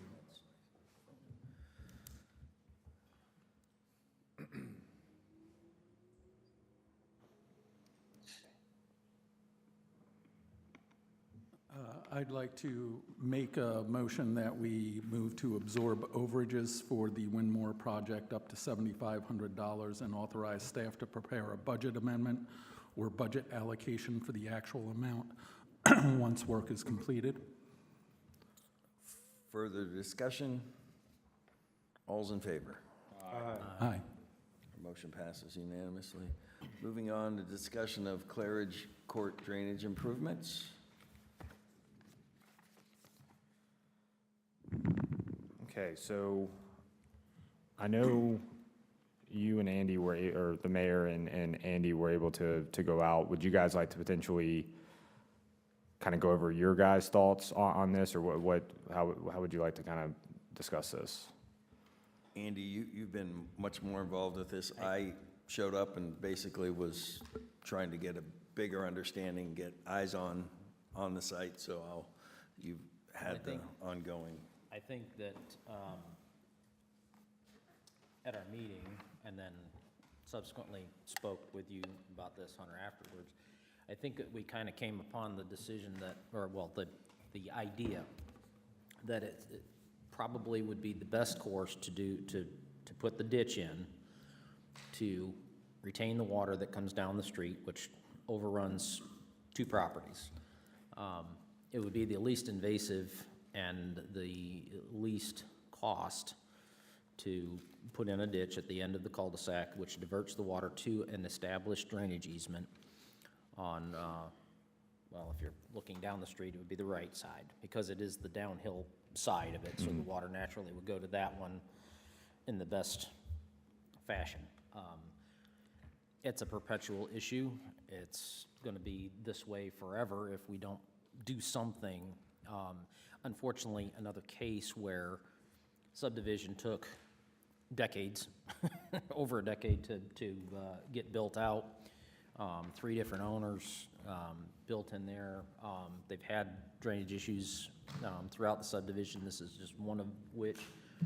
And being that we have adopted these roads, it's, you know, the drainage from the streets is the village's responsibility to handle. So I feel like this is probably the best option that is available without creating other issues. And it would be my recommendation to do it, from my standpoint. And also there's an issue of how soon could that happen as well. I think one of the issues is the homeowner is being asked by the HOA to do this in a, like, Timely manner. at a certain time, which I don't see it as a big, I mean, it may remove some trees in front that they have to access on the right. And when you get out there and you see what's happening, it's pretty obvious what's happening. And so I probably would side with Andy based on that. So. Not to throw a wrench into this, I talked to the neighboring property in the cul-de-sac called me this week. He does not support this, mainly because it would, even though it's in the right of way, but his property, I mean, his property is the most affected in general with water drainage, with stormwater drainage. However, he conveyed to me that, you know, which he has been working the last year and a half to develop a plan to do some to help mitigate the water, how it impacts his property. It's his property, you know, and it's, once again, it's his time of when he wants to do it. However, basically with how this is designed, obviously it would then bring the water into the drainage easement that does run on his property. And he just wanted me to convey to council that he does not support this. And so. So what was his answer? What do you mean? What's his solution? You get complaints all the time, I don't want this to happen. Okay, what would you recommend? Because we have an issue with the road, creating water issues that are creating property issues, so we have to take care of the road, so what's his answer? So that's, like I said, this is where this gets really complicated. In short, why some of this was always being discussed is because he has been experiencing a water issue the last 2 years. He's talked with me, our engineer and I have met out with him multiple times. His original proposal was to extend the berm from the neighboring property, and we were like, no, because obviously that is the low point, and it was like, that definitely can't be done. And then unless he obviously took it out of the right of way, which is essentially what we are doing is what we kind of recommended to him. I don't know what he has planned on his property. Once again, it would all the work that he would do would have to be out of the right of way. So regardless, he would, I mean, like I said, in my opinion, it's not really, this proposed work is not going to, it's going to benefit him and it's not going to necessarily do any further harm to his property whatsoever because you were just doing a ditch. What he has conveyed to me is, yes, he gets a lot of stormwater, but it's not a lot of stormwater runoff at the front of his property because he is the lowest property. But however, it's not like it's a life-threatening thing. The structure is not necessarily being threatened, and so that's why I believe that there is some other personal stuff going on in his life, and that's why like it's taken this time to get to where he's at. But yeah. So a lack of doing nothing, and, because he doesn't support it, but he doesn't have an answer, lack of doing nothing, does that open us up to litigation of like, oh, you own these roads, you're supposed to manage this, and now could be another, maybe not him, could be a new homeowner comes in and says, you have to fix this. So how many houses are being affected with this runoff? Really two. Okay, so 2. So one of them wants it done, and the other one doesn't want it done. he doesn't want it done, why? Because he's been working on a plan to improve his property himself and would like to follow his plan. That's, So this I plan don't has know what been his plan going on is. for however long, and he's not sharing what his plan is, and he's planning on doing his plan on his property, not in the stormwater easement. correct. It's my understanding, it's a landscaping plan, and it'll also be then to help the water that he's catching he would basically install a swell to run down, not necessarily a swell, but basically a channel to kind of have it come down the left side of his property, which is not the drainage easement, but like I said, I don't know what's changed. That's what the last thing I saw, which was 9 months ago. So based on the topography and stuff, if you look at the property as you go down into the cul-de-sac, the man who doesn't want anything is on the lower side. So what they're asking is to, remove the trees in front of the property on the left side that's not affected. That diverts into the easement that's already there and already designed to catch water. So all we're doing is taking out that center part so water flows normally. And that was there before he bought the property, correct? The easement, yes. The easement was there. Hold on, so if the house, On the right. On the left? so the house on the left is the one that is being asked by the HOA to do something? Yeah. Correct. And they are being asked to do what? Remove a berm and trees in the front, which blocks the water from running down their front yard towards their house. And Which- so what is the berm and the trees causing? It's in the. It's in the technically, village's it's technically in the village's right of way. Okay, It's- so are we asking them to do that? No. No. We're deciding if we want to spend the funds. Correct I me if know, I'm but wrong. I'm not trying to be dense here, and I'm very confused about, so we have two property owners. It's affecting both, well, it sounds like it's just affecting the house on the right, because the house on the left has already fixed their issue. So the house on the right really is the only one that has the issue and does not want us to do what we are currently proposing. That is correct. But Like I said, the issue is that then the HOA has also been involved with the property owner on the left regarding the tree and the berm. And Berm. mandated that Why? they remove them I don't know. Why? because they're in our right of way. Are we demanding that they remove them? No. No. Do we care that they're there? No, the only thing So technically. why is the HOA getting involved in our right-of-way if we're not asking them to remove it? Again, I'm not trying to be dense here, but I really am very That's a good confused. question, Kim. Yeah, the property owner on, Very good question. So, hold on, no, seriously, why, house on the left has fixed the issue of the water running down. House on the right is working on his own plan and does not want us to do what we are proposing to do. So the only people that are asking or trying to get us to do something is house on the left. They want them to remove the berm and the trees that are in our right-of-way. so, They actually, in fairness, prefer not to do anything because they Correct. fixed their problem. But the demand from the HOA, my understanding is, get rid of that so that can flow properly, and it would naturally flow to the easement on the right, which What- they're okay with What- on the left. What authority do they have to tell the property owner to remove their berm and trees if it's in their right-of-way? If it's in our like right-of-way? I said, I don't know the legality or the full extent of the between the difference between the HOA and the property owner. Where the village got involved in this is that the property owner did come for an encroachment agreement for the trees in the berm. Legally, we cannot sign an encroachment agreement for that because it's not, But from a we're not, stormwater but it's in our standpoint. right-of-way, and we're not asking them to do something. Correct. If- So we're not if- asking them to remove If in it, the future it but- becomes an issue, then we can say, hey, guys, sorry, you guys gotta remove this, and we've gotta fix this, because the guy on the right finally decides that he can't fix it with his own landscape plan. Unfortunately, what's gonna happen is the HOA has demanded that they remove the trees in the berm. If they remove the trees in the berm, then it creates a water issue down their front yard.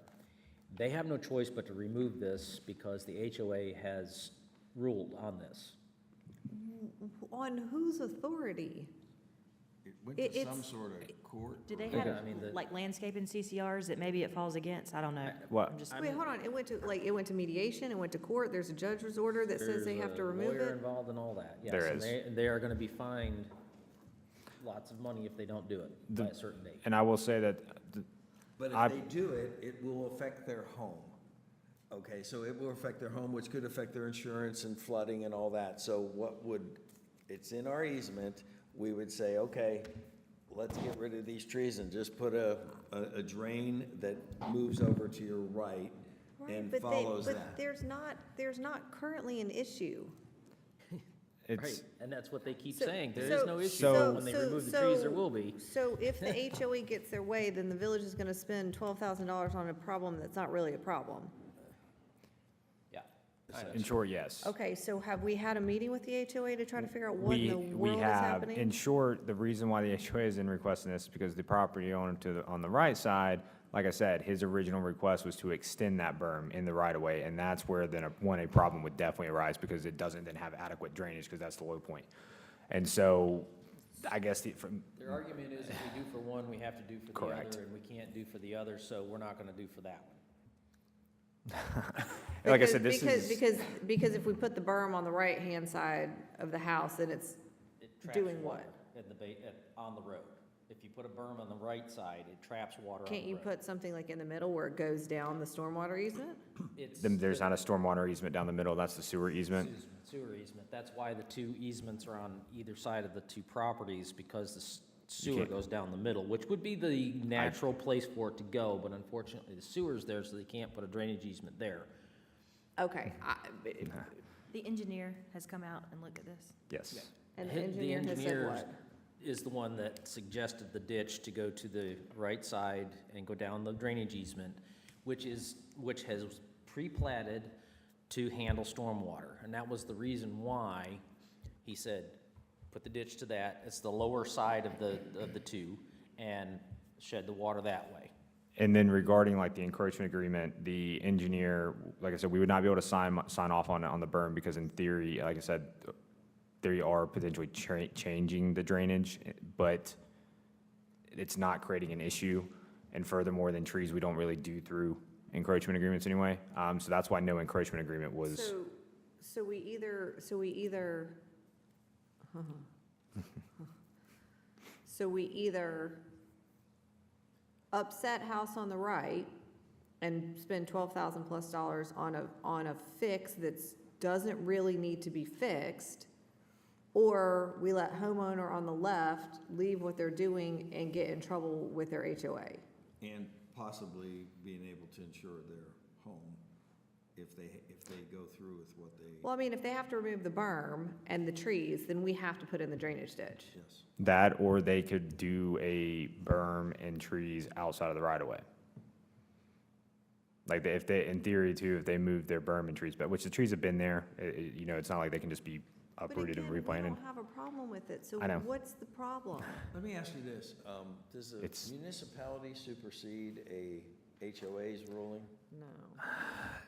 In short, Yes and no. yeah, it is a yes and no answer. Land.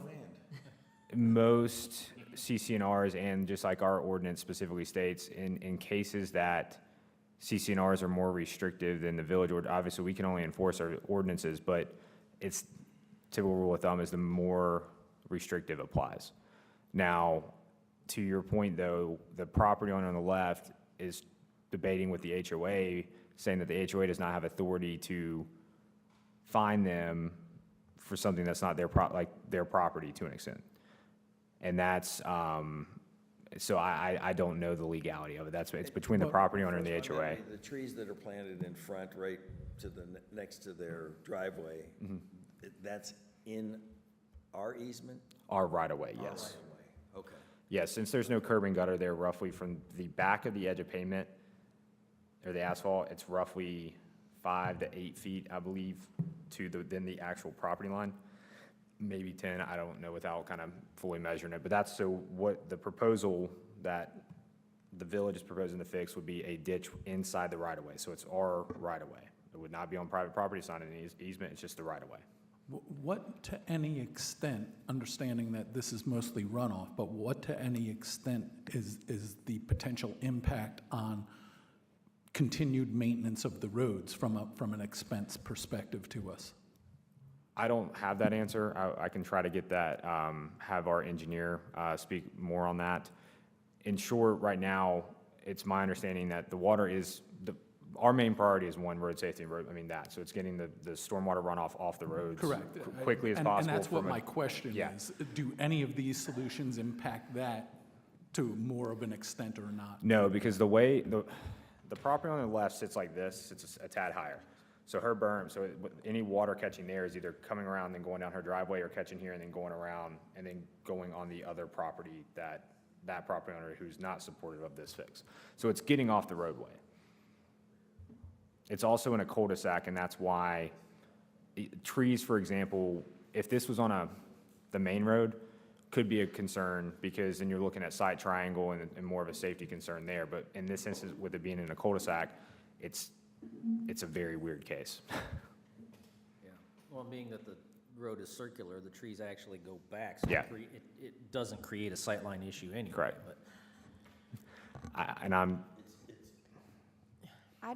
Again, I am not trying to be dense here, and I'm really trying to understand this, but why are we doing this? And again, have we had a meeting with the HOA to try to understand I have had, what like I is said, going on? I have had a meeting with the HOA.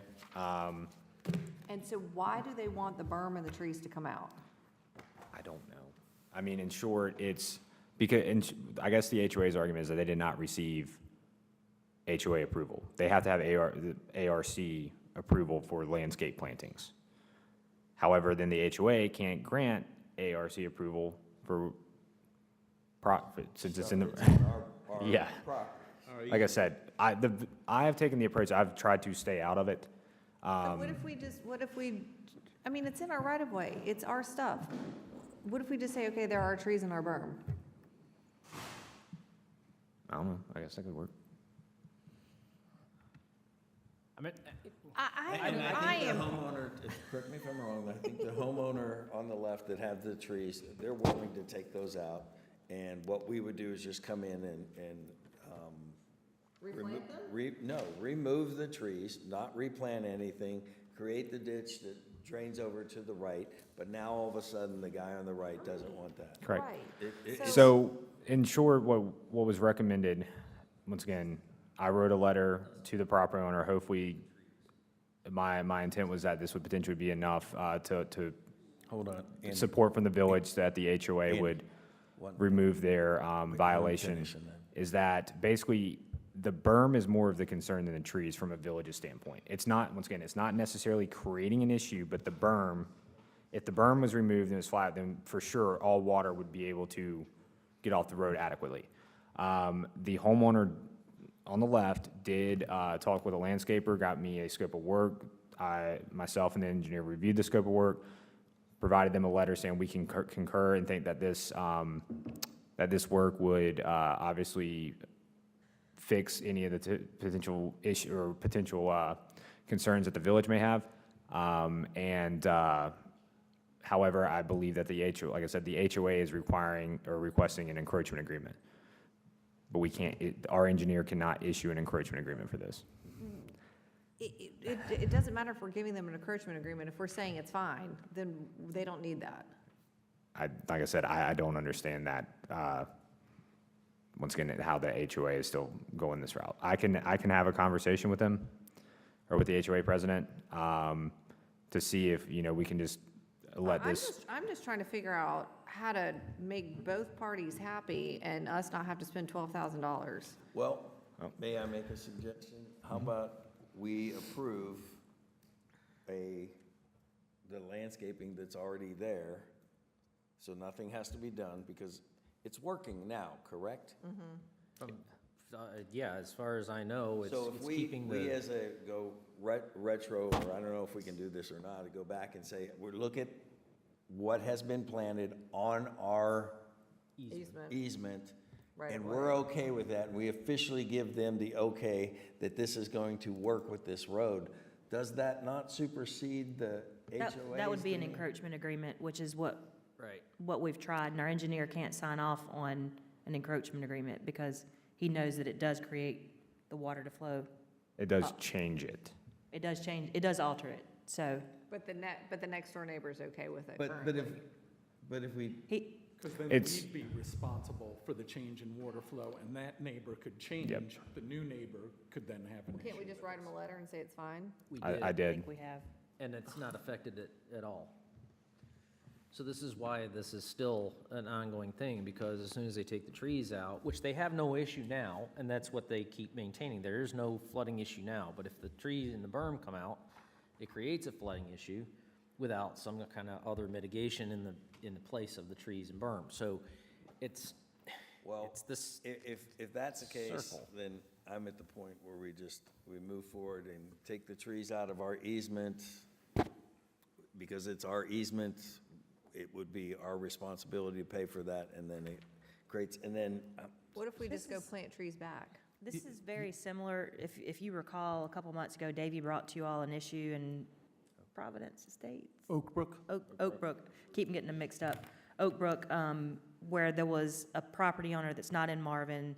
They were adjacent to the road, and at some point over the years, they had kind of filled in this ditch that was naturally there, and it was causing sheets of water to kind of flow over off of our roads into their subdivision. And we went back and we essentially cut what someone had already put in, the property owner had put in, and relined that ditch so that it actually flowed off of the road. Right, but nobody was opposing it. That's right, yeah. But So- it was an issue that our roads were creating an issue for the adjacent property owner. Right, but the adjacent property owner that is currently having an issue doesn't care. So I was not I am expecting that call. again perplexed, why? So, okay, so if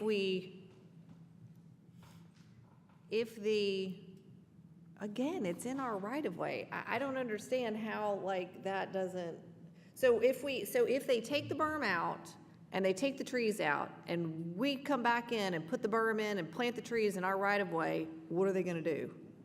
The HOA? Yeah, I don't know, nothing. I mean, I don't think I have the authority. I'd like to ask the HOA for some sort of formal statement. me too. Of- This is, of what I'm very. asking or- for here. Or maybe have a meeting and have a couple Yeah. of council people come in, because, again, if I'm missing something major here, then I would really like to have it cleared up, but, because this doesn't make sense to me. no, this has been this whole thing. I've not been able to make sense of it either. Okay, well, can we maybe get like a meeting with the HOA board or whoever's issuing this demand that they take this stuff out of our right of way? And maybe a couple of council people? Yeah, I can arrange that. I That can would reach be- out that to would the HOA. be super helpful to understand. I'm more than happy to be at that meeting. It's good, yeah. I mean, I could tentatively approve this, but again, if the one house has dealt with the issue, the other house doesn't want us to deal with the issue, why are we doing anything? because I believe it's our issue, isn't it? With the- Well, It is, but the only thing I'll add here is, okay? if one house doesn't care, then, Okay, well, here's the only thing that I'm gonna add to this, okay? If house on the left sells their house 5 years from now, 10 years from now, or whatever, and then this becomes an issue again, you know, I'm looking at, well, what's the best course of action long-term? Is the ditch probably the best course of action long-term for, if these homeowners turn over and somebody else is there, are we gonna be facing this issue 4 or 5 years from now, 10 years from now, or whatever? Or do we fix this issue, just say, listen, Well, it it's doesn't our sound- right-of-way, it's our water issue, we fix the issue, I'm not, I And it's done and over with. I don't disagree with that, but I also, if there's a homeowner who's now adamantly opposed to doing this, are they adamantly opposed to it, or just mildly, mildly Like- don't? on a scale of 1 to 10, are we? He was very frustrated that this was being considered. It's on me that I didn't give him a call, but part of it was that I wanted to see until, like, we made a decision. I didn't want to, because I didn't know where his head was at. So meaning that I didn't want to get his hopes up if this is something that he would have liked and then it doesn't get approved. And so I always had it noted to give him a call after like a further decision was made, but he called me on Friday last week. We spoke on Monday. And he did say that he strongly does oppose this. And like I said, it's my understanding is that he's got plans for his property and that he doesn't want this to impact his property, which Okay. it wouldn't, but So here's what I'd really like to see. I'd like to see that. So we're talking about the house with the pool. Yeah. Correct. right? And it looks like he's still in some state of work around there, you know? So this, I mean, this is an older picture. The part of the issue that he is experiencing is from the construction of the pool. He basically created a channel for himself, meaning that when some of the construction equipment and stuff, when it was using, you can kind of see the left side of his property. But the property is pretty fully wooded at the front too, so there's not a lot of ground cover vegetation established, like not just open dirt, but not just, there's like no sod or anything really that's catching water. And so his last discussion with me a few months back, like I said, was a variety of kind of landscape plantings and stuff, like outside of the right of way at the front of his property that helps absorb some of the water, catch it, slow it down, as well as then doing a, Is their HOA going to approve it? that I have no idea. Okay, so again, let's get the HOA in here, if possible. Let's even see if we can get both homeowners in here. Maybe not have a meeting together, but separately, so that we can try to, if we've got questions, we can at least kind of bounce between and try to figure this out. Because this is, If you, just for I think we're trying to fix a, you know. Just for clarification, so you guys understand the layout here, just, I don't mean to interrupt you, Kim, I just want to give you, so on the trees on either side, you'll see rows of trees on either side of these two properties. Those are the drainage easements that were platted. And then the center, yeah, see, that side there, and then. So this is an older photo, but. Yeah, this was before this house was built. These two houses in the cul-de-sac have been there for a very long time. They were some of the first houses built in the subdivision. So if you look, you can see on the left side, there's a row of trees in between those two houses. That's the drainage easement on the left side. On the right side of the other property, that wider row of trees there with the pine straw underneath it, that's the drainage easement on that side. If you look straight down, you'll see kind of a dark line. There's a row of trees there, privacy row for both properties. That is actually the sewer easement. And naturally, you would want the drainage to go down that way because the creek runs on the back side. But that, unfortunately, can't be used as a drainage easement because it's a sewer easement. Okay, so let's just try to get this meeting set up. This is wild. It is pretty highly irregular, I agree. I don't understand exactly why. Yeah, see, it gives you a little closer view of it. I know, I'd like to drop the little man right there, though. Can I drop the little man right there and look at it from the street? county website. Oh, okay. All right, let's just get the meeting scheduled. I mean, we're not going to make a decision until that happens. I will reach out to the HOA and get a meeting set up for the next week or two. Thank you. Hopefully prior or before the next council meeting. Yeah. And go from there. Thank you. Okay, thank you. In the meantime, I would like to know, just from a legal standpoint, can a municipality supersede an HOA in a situation like this? Does that make sense? Yeah, it makes sense. I mean, I'll if ask it's our Chad. right-of-way, we should be able to dictate what And- stays or goes in our right-of-way. Especially if we're being asked by an HOA to remove something that's working, then only to create another potential problem. I got a problem with that. Yeah, I got a problem with that. So that's where I need to get my head wrapped around that, so. All right, moving on, discussion of fireworks on Marvin Day 2025.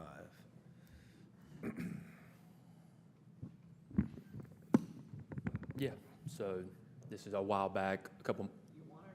Yeah. A while back, I had like put it in front of you guys. I'd brought it up in an event report, just kind of asking. This time, I was just coming to see if you guys wanted to have a discussion. The planning subcommittee is recommending no fireworks at this year's event. Not saying no fireworks forever, just kind of until we feel like it's going to be person to price, like we're showing it to enough people to make it worth the cost of the fireworks. And the vision of this year's event would really like to open the park up and have that whole bottom half to park people and kind of cram people in. So that's just where the planning committee's coming from. I was just looking for a little feedback from council.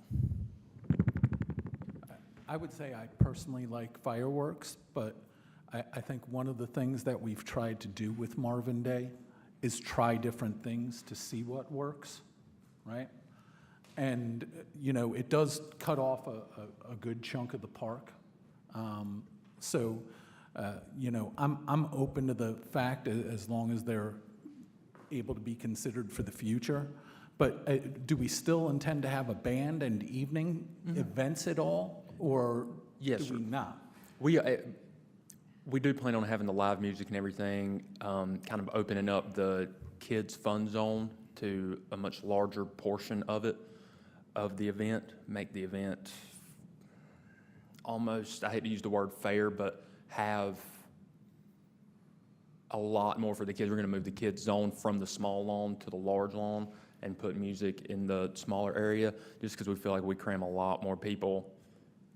The bulk of the attendance was in the kids' fun zone, at the face painting, at the inflatables, at all that. And fireworks are definitely still in the scope for the future. It's just, for right now, we just can't. We're making some changes based Yeah. upon the type of funding we receive too. You know, Right, correct. From a revenue perspective, so. Correct. I mean, I'm open to that, but certainly, you know. Well, I'd be open to that in that, even though, like I said, I'm with you, you know, we need to have fireworks. You know, that's a major part of the celebration, the end of it, but logistically, you know, what was cool was you had the band and the stage, and then the fireworks were above that. So now if you kind of cooley-wompiness everything around, and we're gonna put it, which makes more sense, it wasn't that yeah, it's a good word. But if you put that, you know, with a band where it's a little bit tighter, you know, because, you know, before it was like wide open and nobody was there. You're in a Like, huge- Nobody was attending, which there were people there, but again, to then do a fireworks display, you'd have to have everybody walk over to where we need to launch them, so, from a logistics standpoint, if that makes sense. Ironically, this last weekend, I was with some friends that live in Providence down south, and their intention the whole time was to go to Marvin Day and just kind of check it out, even though they're not technically Marvin. And they said not only did they hear the music beautifully out on their back porch, but they also got a great view of the fireworks, and I'm like, well, that's not really what we're trying to get to yet. They enjoyed everything that was presented, including music. They loved the music, in fact, and then they commented on how the fireworks was just all right there, and I'm like, okay. And again, I think it goes back to getting people on the site, and it's challenging because the park is so small and you have a bus situation, and people like to come and go as they please, not have to wait for a bus, which really is our biggest challenge with this, because if you go back to the first time we did this and the parking wasn't an issue, the band played, the fireworks, we had 400 or 500 people in the stands. And we just, I mean, how long is it gonna take to get to that point? And are they gonna come, or are they gonna sit in their back porch and we're paying to entertain others that aren't part of Marvin? One thing I want to comment about the shuttles. Every municipality around us does the same thing because of the limited ability for parking. And I hate to use that excuse that we don't have parking at the event, because Waxhaw, as big as, you know, their downtown is, they use shuttles to get people downtown because there's just not enough parking for all the people. Wesley Chapel does it for their events at their park. You know, Stallings does the same thing. I mean, everybody has to do it because we just don't have facility for, nobody has a great big facility to do big events. So when you have a big town event, you have to have, you know, satellite parking.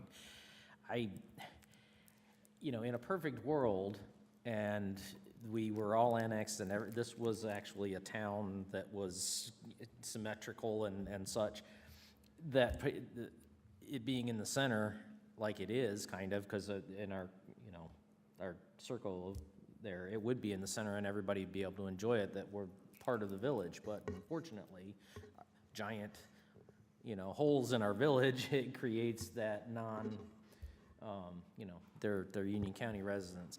So All right, so you want fireworks or not? Well, the I other would thing. love to have fireworks. I would too. Like, How let's about just get this? to the How about a crux of it. compromise? How about a compromise? See if we can do this. And I don't know, because I don't know if we have the grounds for it, but when I recently was in Seabrook and they had the fireworks, there was an incredible ground show, meaning it wasn't up in the air for everyone to see. You had to be there to see fireworks at a lower level and stuff, but So it's, you're talking about reducing the diameter of the mortars.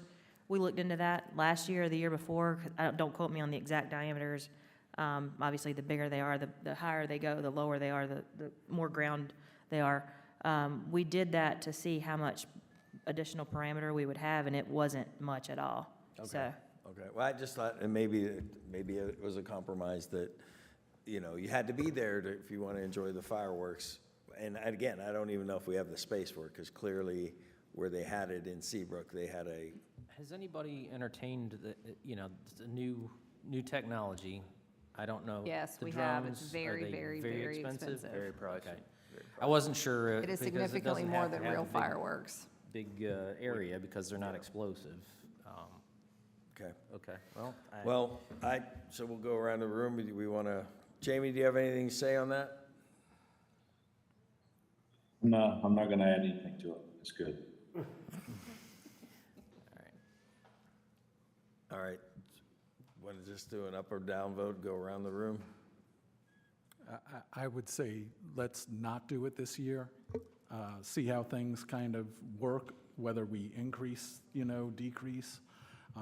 But I'd also like to potentially look, we made this move from different locations around the village, and maybe not for this year, but see if the school is amenable to something like we did that other time, because that was probably one of our most successful ones. We're trying to get in touch with the school. Where are we with that? We are, but they don't allow bounce houses and stuff. That's kind of why we did pursue that this summer. Conversation had started, and then that realization came, and with that being kind of a big part of being the kid zone, Yeah. that kind of But- deterred us from the football field. But what I was thinking is that we still have the park and shuttles as a focused area. We have the bounce houses and things there, and people would use the school to park for the shuttles. Well, And then we have the concert and the fireworks but we at can't do, night there but we where they're can't do, back by their we can't do cars. fireworks on school property. We had the agreement of the neighboring property. at Yeah, one but point. after the first year, they said they do not Oh, want they that did, again. okay, So, okay. I didn't. yeah, Okay. yeah. I would have to say that for this year, no fireworks, but I don't want to rule it out for the future. That's my only contention. Definitely. Bob? I'm a no for them this year. Okay. So that's Jamie? pretty unanimous. Jamie, he was good. Okay. Okay. All right. Thank you. Good discussion, thank you. Next up, we have authorized manager to enter contract with Carolina Wetlands Services for limited scope Just read it right there. Just read it right there. to conduct jurisdictional determination of United States Army Corps of Engineer verification of wetland for the Marvin Creek Preserve Connector Trail at a cost not to exceed $1,500 with a 15% contingency and allocate from ARPA fund. thank you. As you all know, a couple months ago, maybe a month ago, we conducted a jurisdictional delineation for wetland study in the Marvin Creek Connector. Basically, the next step in this process is to do an actual determination where they send the report over to the Army Corps of Engineer, let them look at it and make their final determination. So that's what I'm asking for. The scope that's provided in your agenda packet is a lot more costly than $1,500. I don't have the exact, you have the itemized scope of services there. Depending on the results from the verification from the Army Corps of Engineer would be dependent on what next steps would happen. And at this point, I'm not asking for any of that. I'm just asking for me to allow to send that report off to the Army Corps, let them make a determination, and I'll just have to come back to you all at a later date for additional funding if it's warranted at that point. So just trying to move forward on the next step. That information is in your agenda packet. I did want you to see the entire scope so that you knew what potentially would be coming down the line based on what the results are. Comments from council? Nope. Questions? All right, well, I'm going to go ahead and make a motion. If you guys have questions, you can ask after I'm done. So I'm going to make a motion to authorize manager to enter contract with Carolina Wetland Services for limited scope to conduct jurisdictional determination of U.S. Army Corps of Engineer verification of wetland for the Marvin Creek Preserve Connector Trail at a cost not to exceed $1,500 with a 15% contingency and allocate from the ARPA funds. Further discussion? All's in favor? Aye. Motion passes unanimously. Thank you. Next up, we have new business. Nothing on new business, right? All right, we're moving on to open topics. So I have one. I met with the Marvin Pregnancy Center yesterday, had a really nice meeting with them. I'm going to go tour the facility, which is where our old village hall used to be. It is not an abortion clinic. That's what I keep getting from people. That's what people keep saying online. It is not an abortion clinic. So I wanted to see if you guys were okay if I invited them to come to our fall open house and just give like a quick 5-minute presentation. Hey, we're new neighbors. Come over and visit us. Come in for a tour. Do they have open room to do a tour? Can I come? They do, yeah. You said Fall Town Hall? They're just pregnancy support. It is giving the alternative to abortions or after someone has an abortion to give counseling afterwards. They are a faith-based organization, but they are not doing abortions there. Let me repeat that. They are not doing abortions. So I just wanted to see if you guys were okay if we invited them just to come in and introduce themselves. I said we could probably give you about 5 minutes and, yeah. They wanted to come to a regular meeting, but I was like, nobody really comes to those. Why don't you come to the Fall Town Hall? So, We actually did have one of their representatives come to one of the coffee at councils Yes, recently. it was Paige, Yeah, yeah. Paige. Yep. And, yeah, very nice folks. Very and, nice. Yeah, I would certainly be open to that. Yeah. anybody have any objections? None. Jamie? Comment? No, I was gonna, no. No, I was- Jamie, any, Nope, all good. Okay. Think it's a great idea. thank you. Just let me know when that meeting is. Oh, well, that's all I had. Thank you. I'll let them know. Anyone else open topics? Hold on. Austin, can you just make sure we add that to that agenda? I got it. Thank you. I was gonna ask if I may be excused from council for about 15 minutes? Yes, you sure can. Absolutely. You need to vote on that. I'll make a motion to almost done, excuse yeah. Bob for about 15 minutes. Yeah, but we have We may be closed done. session. We have closed Okay. session. All right, next up we No, have. nope. There's a motion on the table. Oh, sorry. I made a motion to excuse Bob for 15 minutes. All's in favor? Okay. Motion passes. All right, thanks, Kim. And next up, we have a review of action items. Hold on 1 second, just finishing up that last motion in your system. Okay. All right, we have that agreement you just approved with Carolina Wetlands, going to get that executed. We have our direction on fireworks. Hunter's going to set up a meeting with the HOA and affected homeowners in Belle Grove. Let's see, we're going to prepare a budget amendment for the Windmore bond, final paving. Contract with Acro on the consent agenda, we'll get that executed. And you guys approved us to apply for the Great State Trails Program, so we will move forward with that. And that is about it. Oh, and Christina is going to reach out to DOT on Stacy Howie and request a no left turn and to reduce the speed limit. And also, she's gonna check with maybe initially about the, who supersedes who, HOA, right? You're gonna check Yes, with Chaplin? we'll check with Chaplin. Okay. Anything else? All right, review of Kim's list. Yes, the micromanager Pro list. Kim's list. Where are we with the park at Towns of Ardrey? Parkland. I think it's on hold. Yeah, I can reach back out to the representative of the HOA, but it's been, my last communication, I followed up like, I think 2 or 3 months ago, and just, obviously with everything going on, we've been busy. All right, So, let's just reach back out. Okay. Let's not lose that line of communication.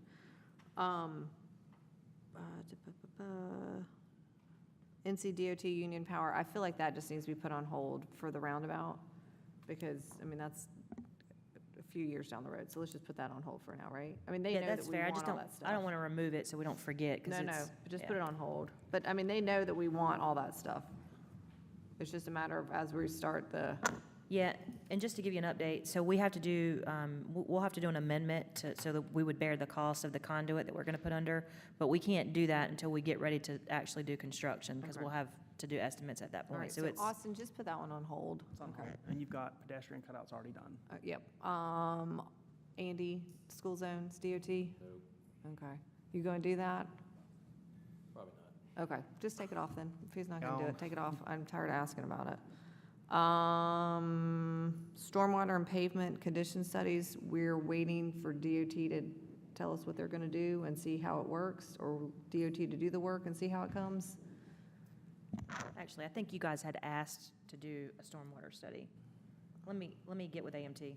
Okay. Council will call the applicants of the annexation study committee. I am doing that after this meeting. I'm sitting here and doing that, so if anybody wants to stay and hang out and do that. Where are we with rezoning Phase 1 of Weddington Chase and the research? That was discussed at planning board this month. In short, there are about a handful, I'd say, basically all the lots, I have a good amount of the lot information. The only thing now left to verify is the corner lots. The corner lot side setback and don't quote me on this, in SFR2 is 20, and I think on their side setback plat, it's 15. So now it's just verifying and making sure that any corner lot properties, so where they have 2 road frontages, that those structures are conforming with the side setback, with the side corner setback. Okay.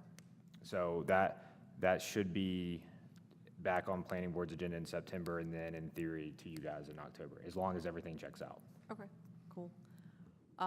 Christina, the Marvin Trail construction standards, do we know if you found that stuff? We did. We're still working on, Can we push that over to Parks Rec and Greenway and have them see what their thoughts are about getting it updated, and then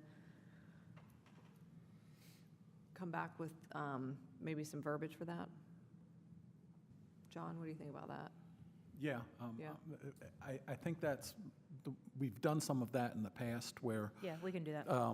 I think when we were developing the Parks and Greenways master plan a number of years back, there was, a number of different considerations we made for different types of trails and what those standards were. So I think we'd probably kind of piggyback off Yeah. of what that's done, but that's how it was done before. Okay, yeah, so let's Okay. tap into that resource on that.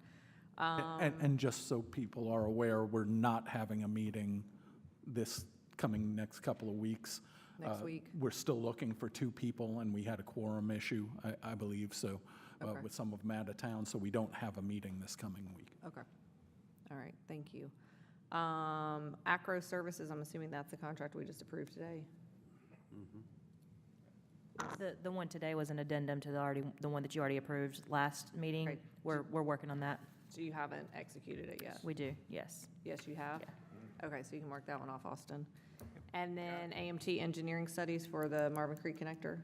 We're still working on that in-house. Okay, all right, thank you. All right. Moving on. How do I do that? Here. Council comments. Jamie, we'll start with you since you're remote. As always, just want to thank the staff I know it's the summertime, we're kind of to the end of the summer, but still a lot of stuff going on. Thanks staff for what they do, and our law enforcement, please be safe. Thanks. Wayne? Thank Mr. Landis for coming and sharing his ideas of what the Catawba Land wants to do for us, the staff, fellow council persons, and the mayor. Thank you all.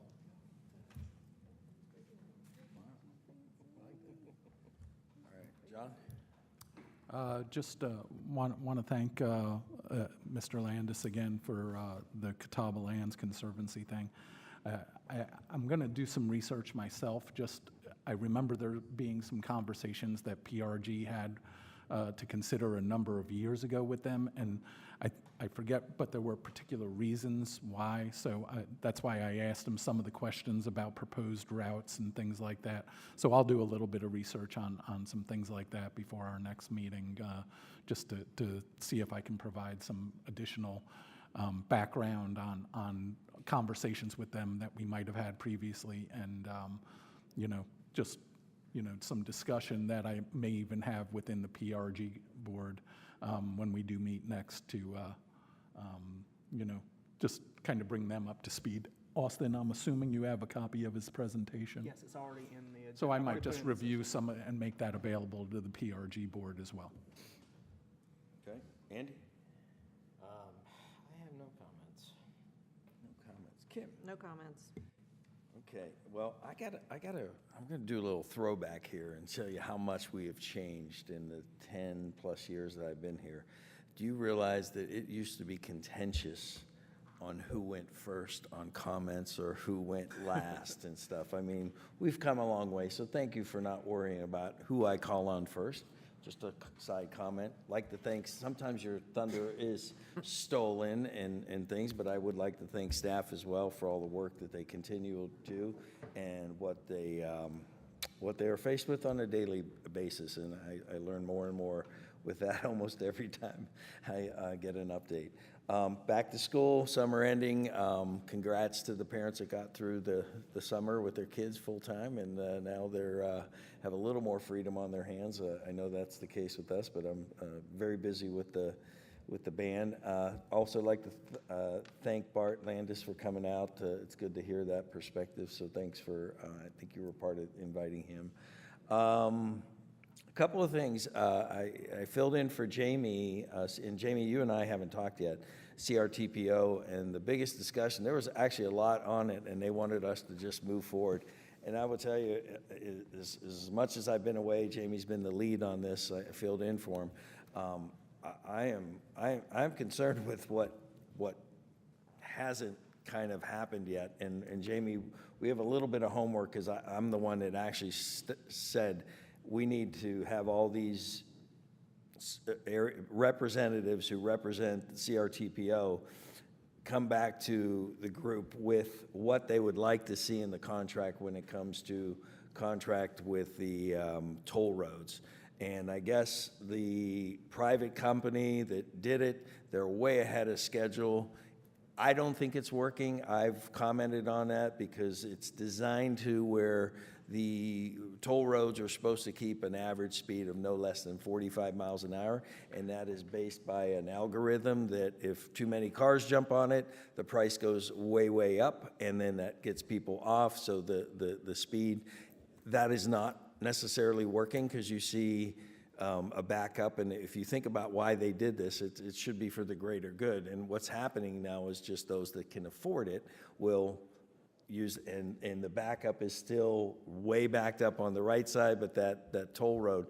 So this new plan for the south part of it, they're in the negotiations. They wanted us to pass an agreement because DOT went there and basically, believe it or not, them doing it versus a private company do it, they're off by an estimated $500 million, which tells me, what's that? More or less.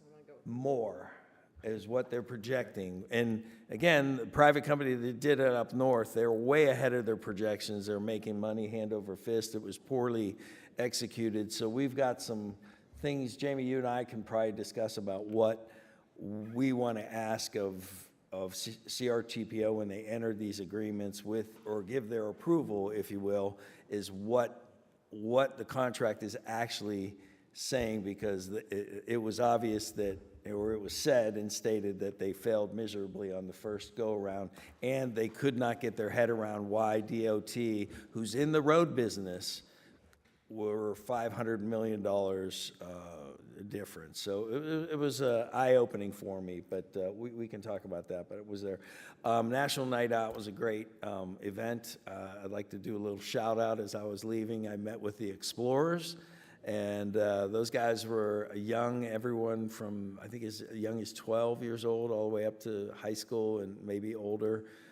These are kids that really are getting involved in law, and I asked the question, how many of them tend to get into law enforcement, and almost every one of the kids raised their hands. So it's good to see. It's good to see we continue to support our law enforcement, but nice to see them out there.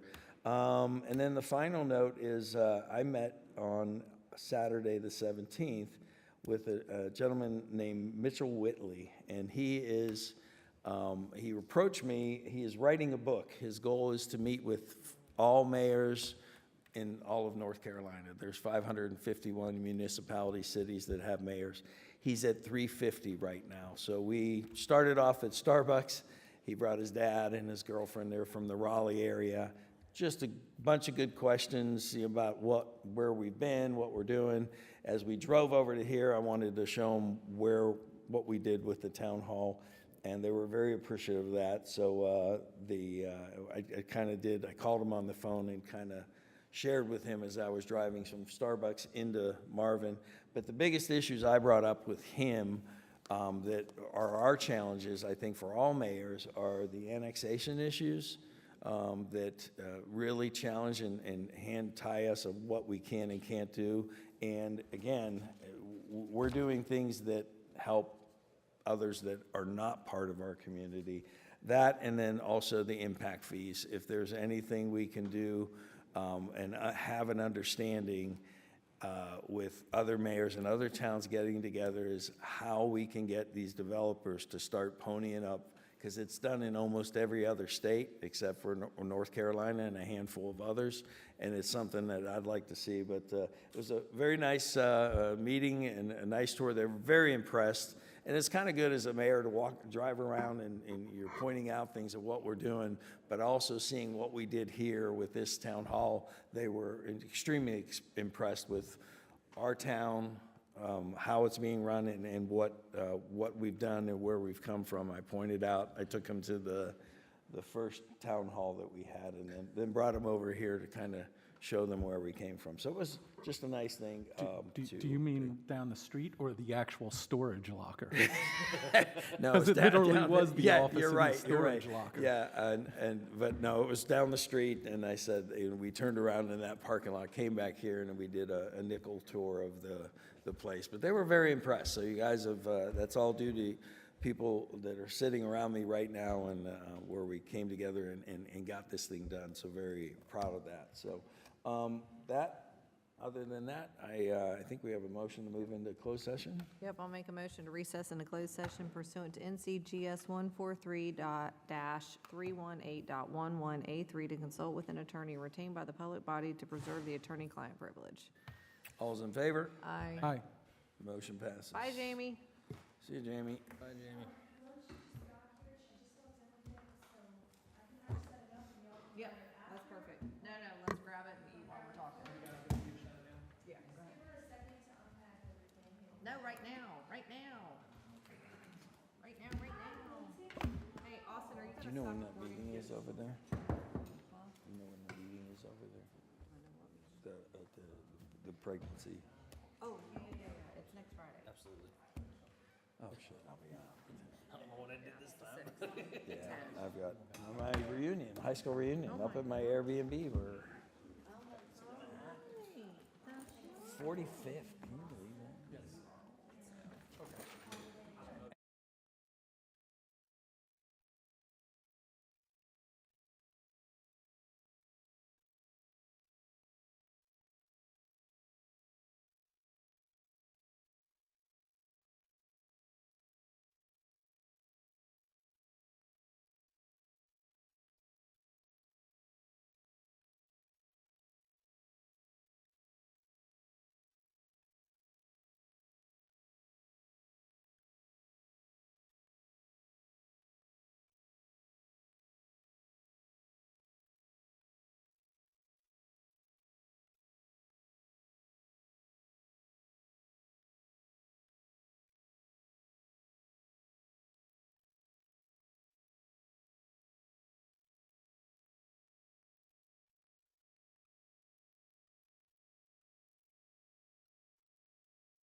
So make a motion, to move into open session? You don't need to do We're that. already in Okay. open session. So I'm going to make a motion to adjourn at 12:31 PM. Further discussion? All's in favor? Aye. Aye. Motion passes.